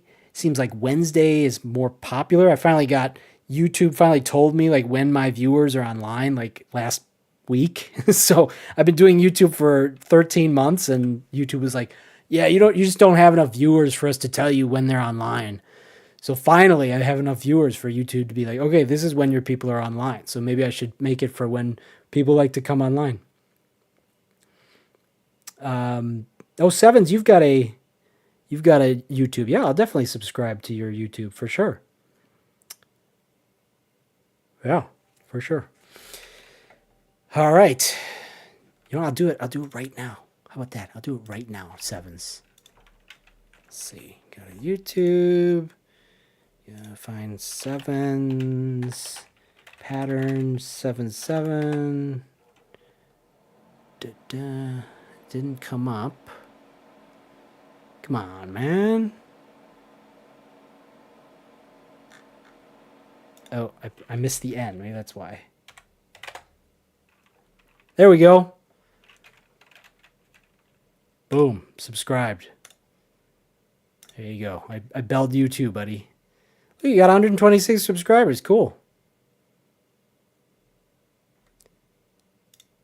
Oh, wow. You got some interesting stuff about the Archbishop of Canterbury. Oh, biblical stuff. Fascinating. And let's see. When did you start? You started 3 years ago, but it looks like you've been more into it 2 months ago. Yeah. Hey, man. It's not easy. It's not easy being a YouTuber, so I'm here with you. Join our Discord. We can chat about it, man. For sure. For sure. I'm curious to see some of your stuff now. This will be fun. Well, I appreciate you guys for joining me. Bill says I'll see you next Tuesday. See you next Tuesday, Bill. Seven says anytime is good. Sounds good to me. Anyways, I'm Danny. I'm kind of out of things to talk about. I guess I could keep talking, but I'm sweating and it's been a while, so I'm not used to going for more than 2 hours. But I appreciate that you guys are still here. So I love you guys. I'm Danny with the Way of Service. I'm here every Tuesday at 7 p.m. for now. Maybe we'll change the time, or maybe we'll add a stream. I don't know. We'll see. But yeah, I love you guys, and I will see you next week.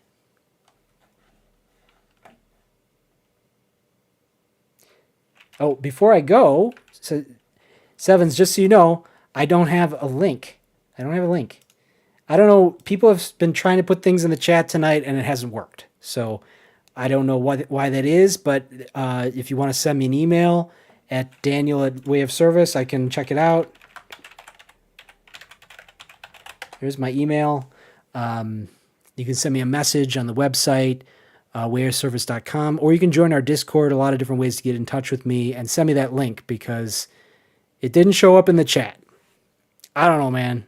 I don't know. It's weird. I don't know what's going on. But yeah, that's my show for tonight, guys. And like I said, I love you, and I'll see you next time.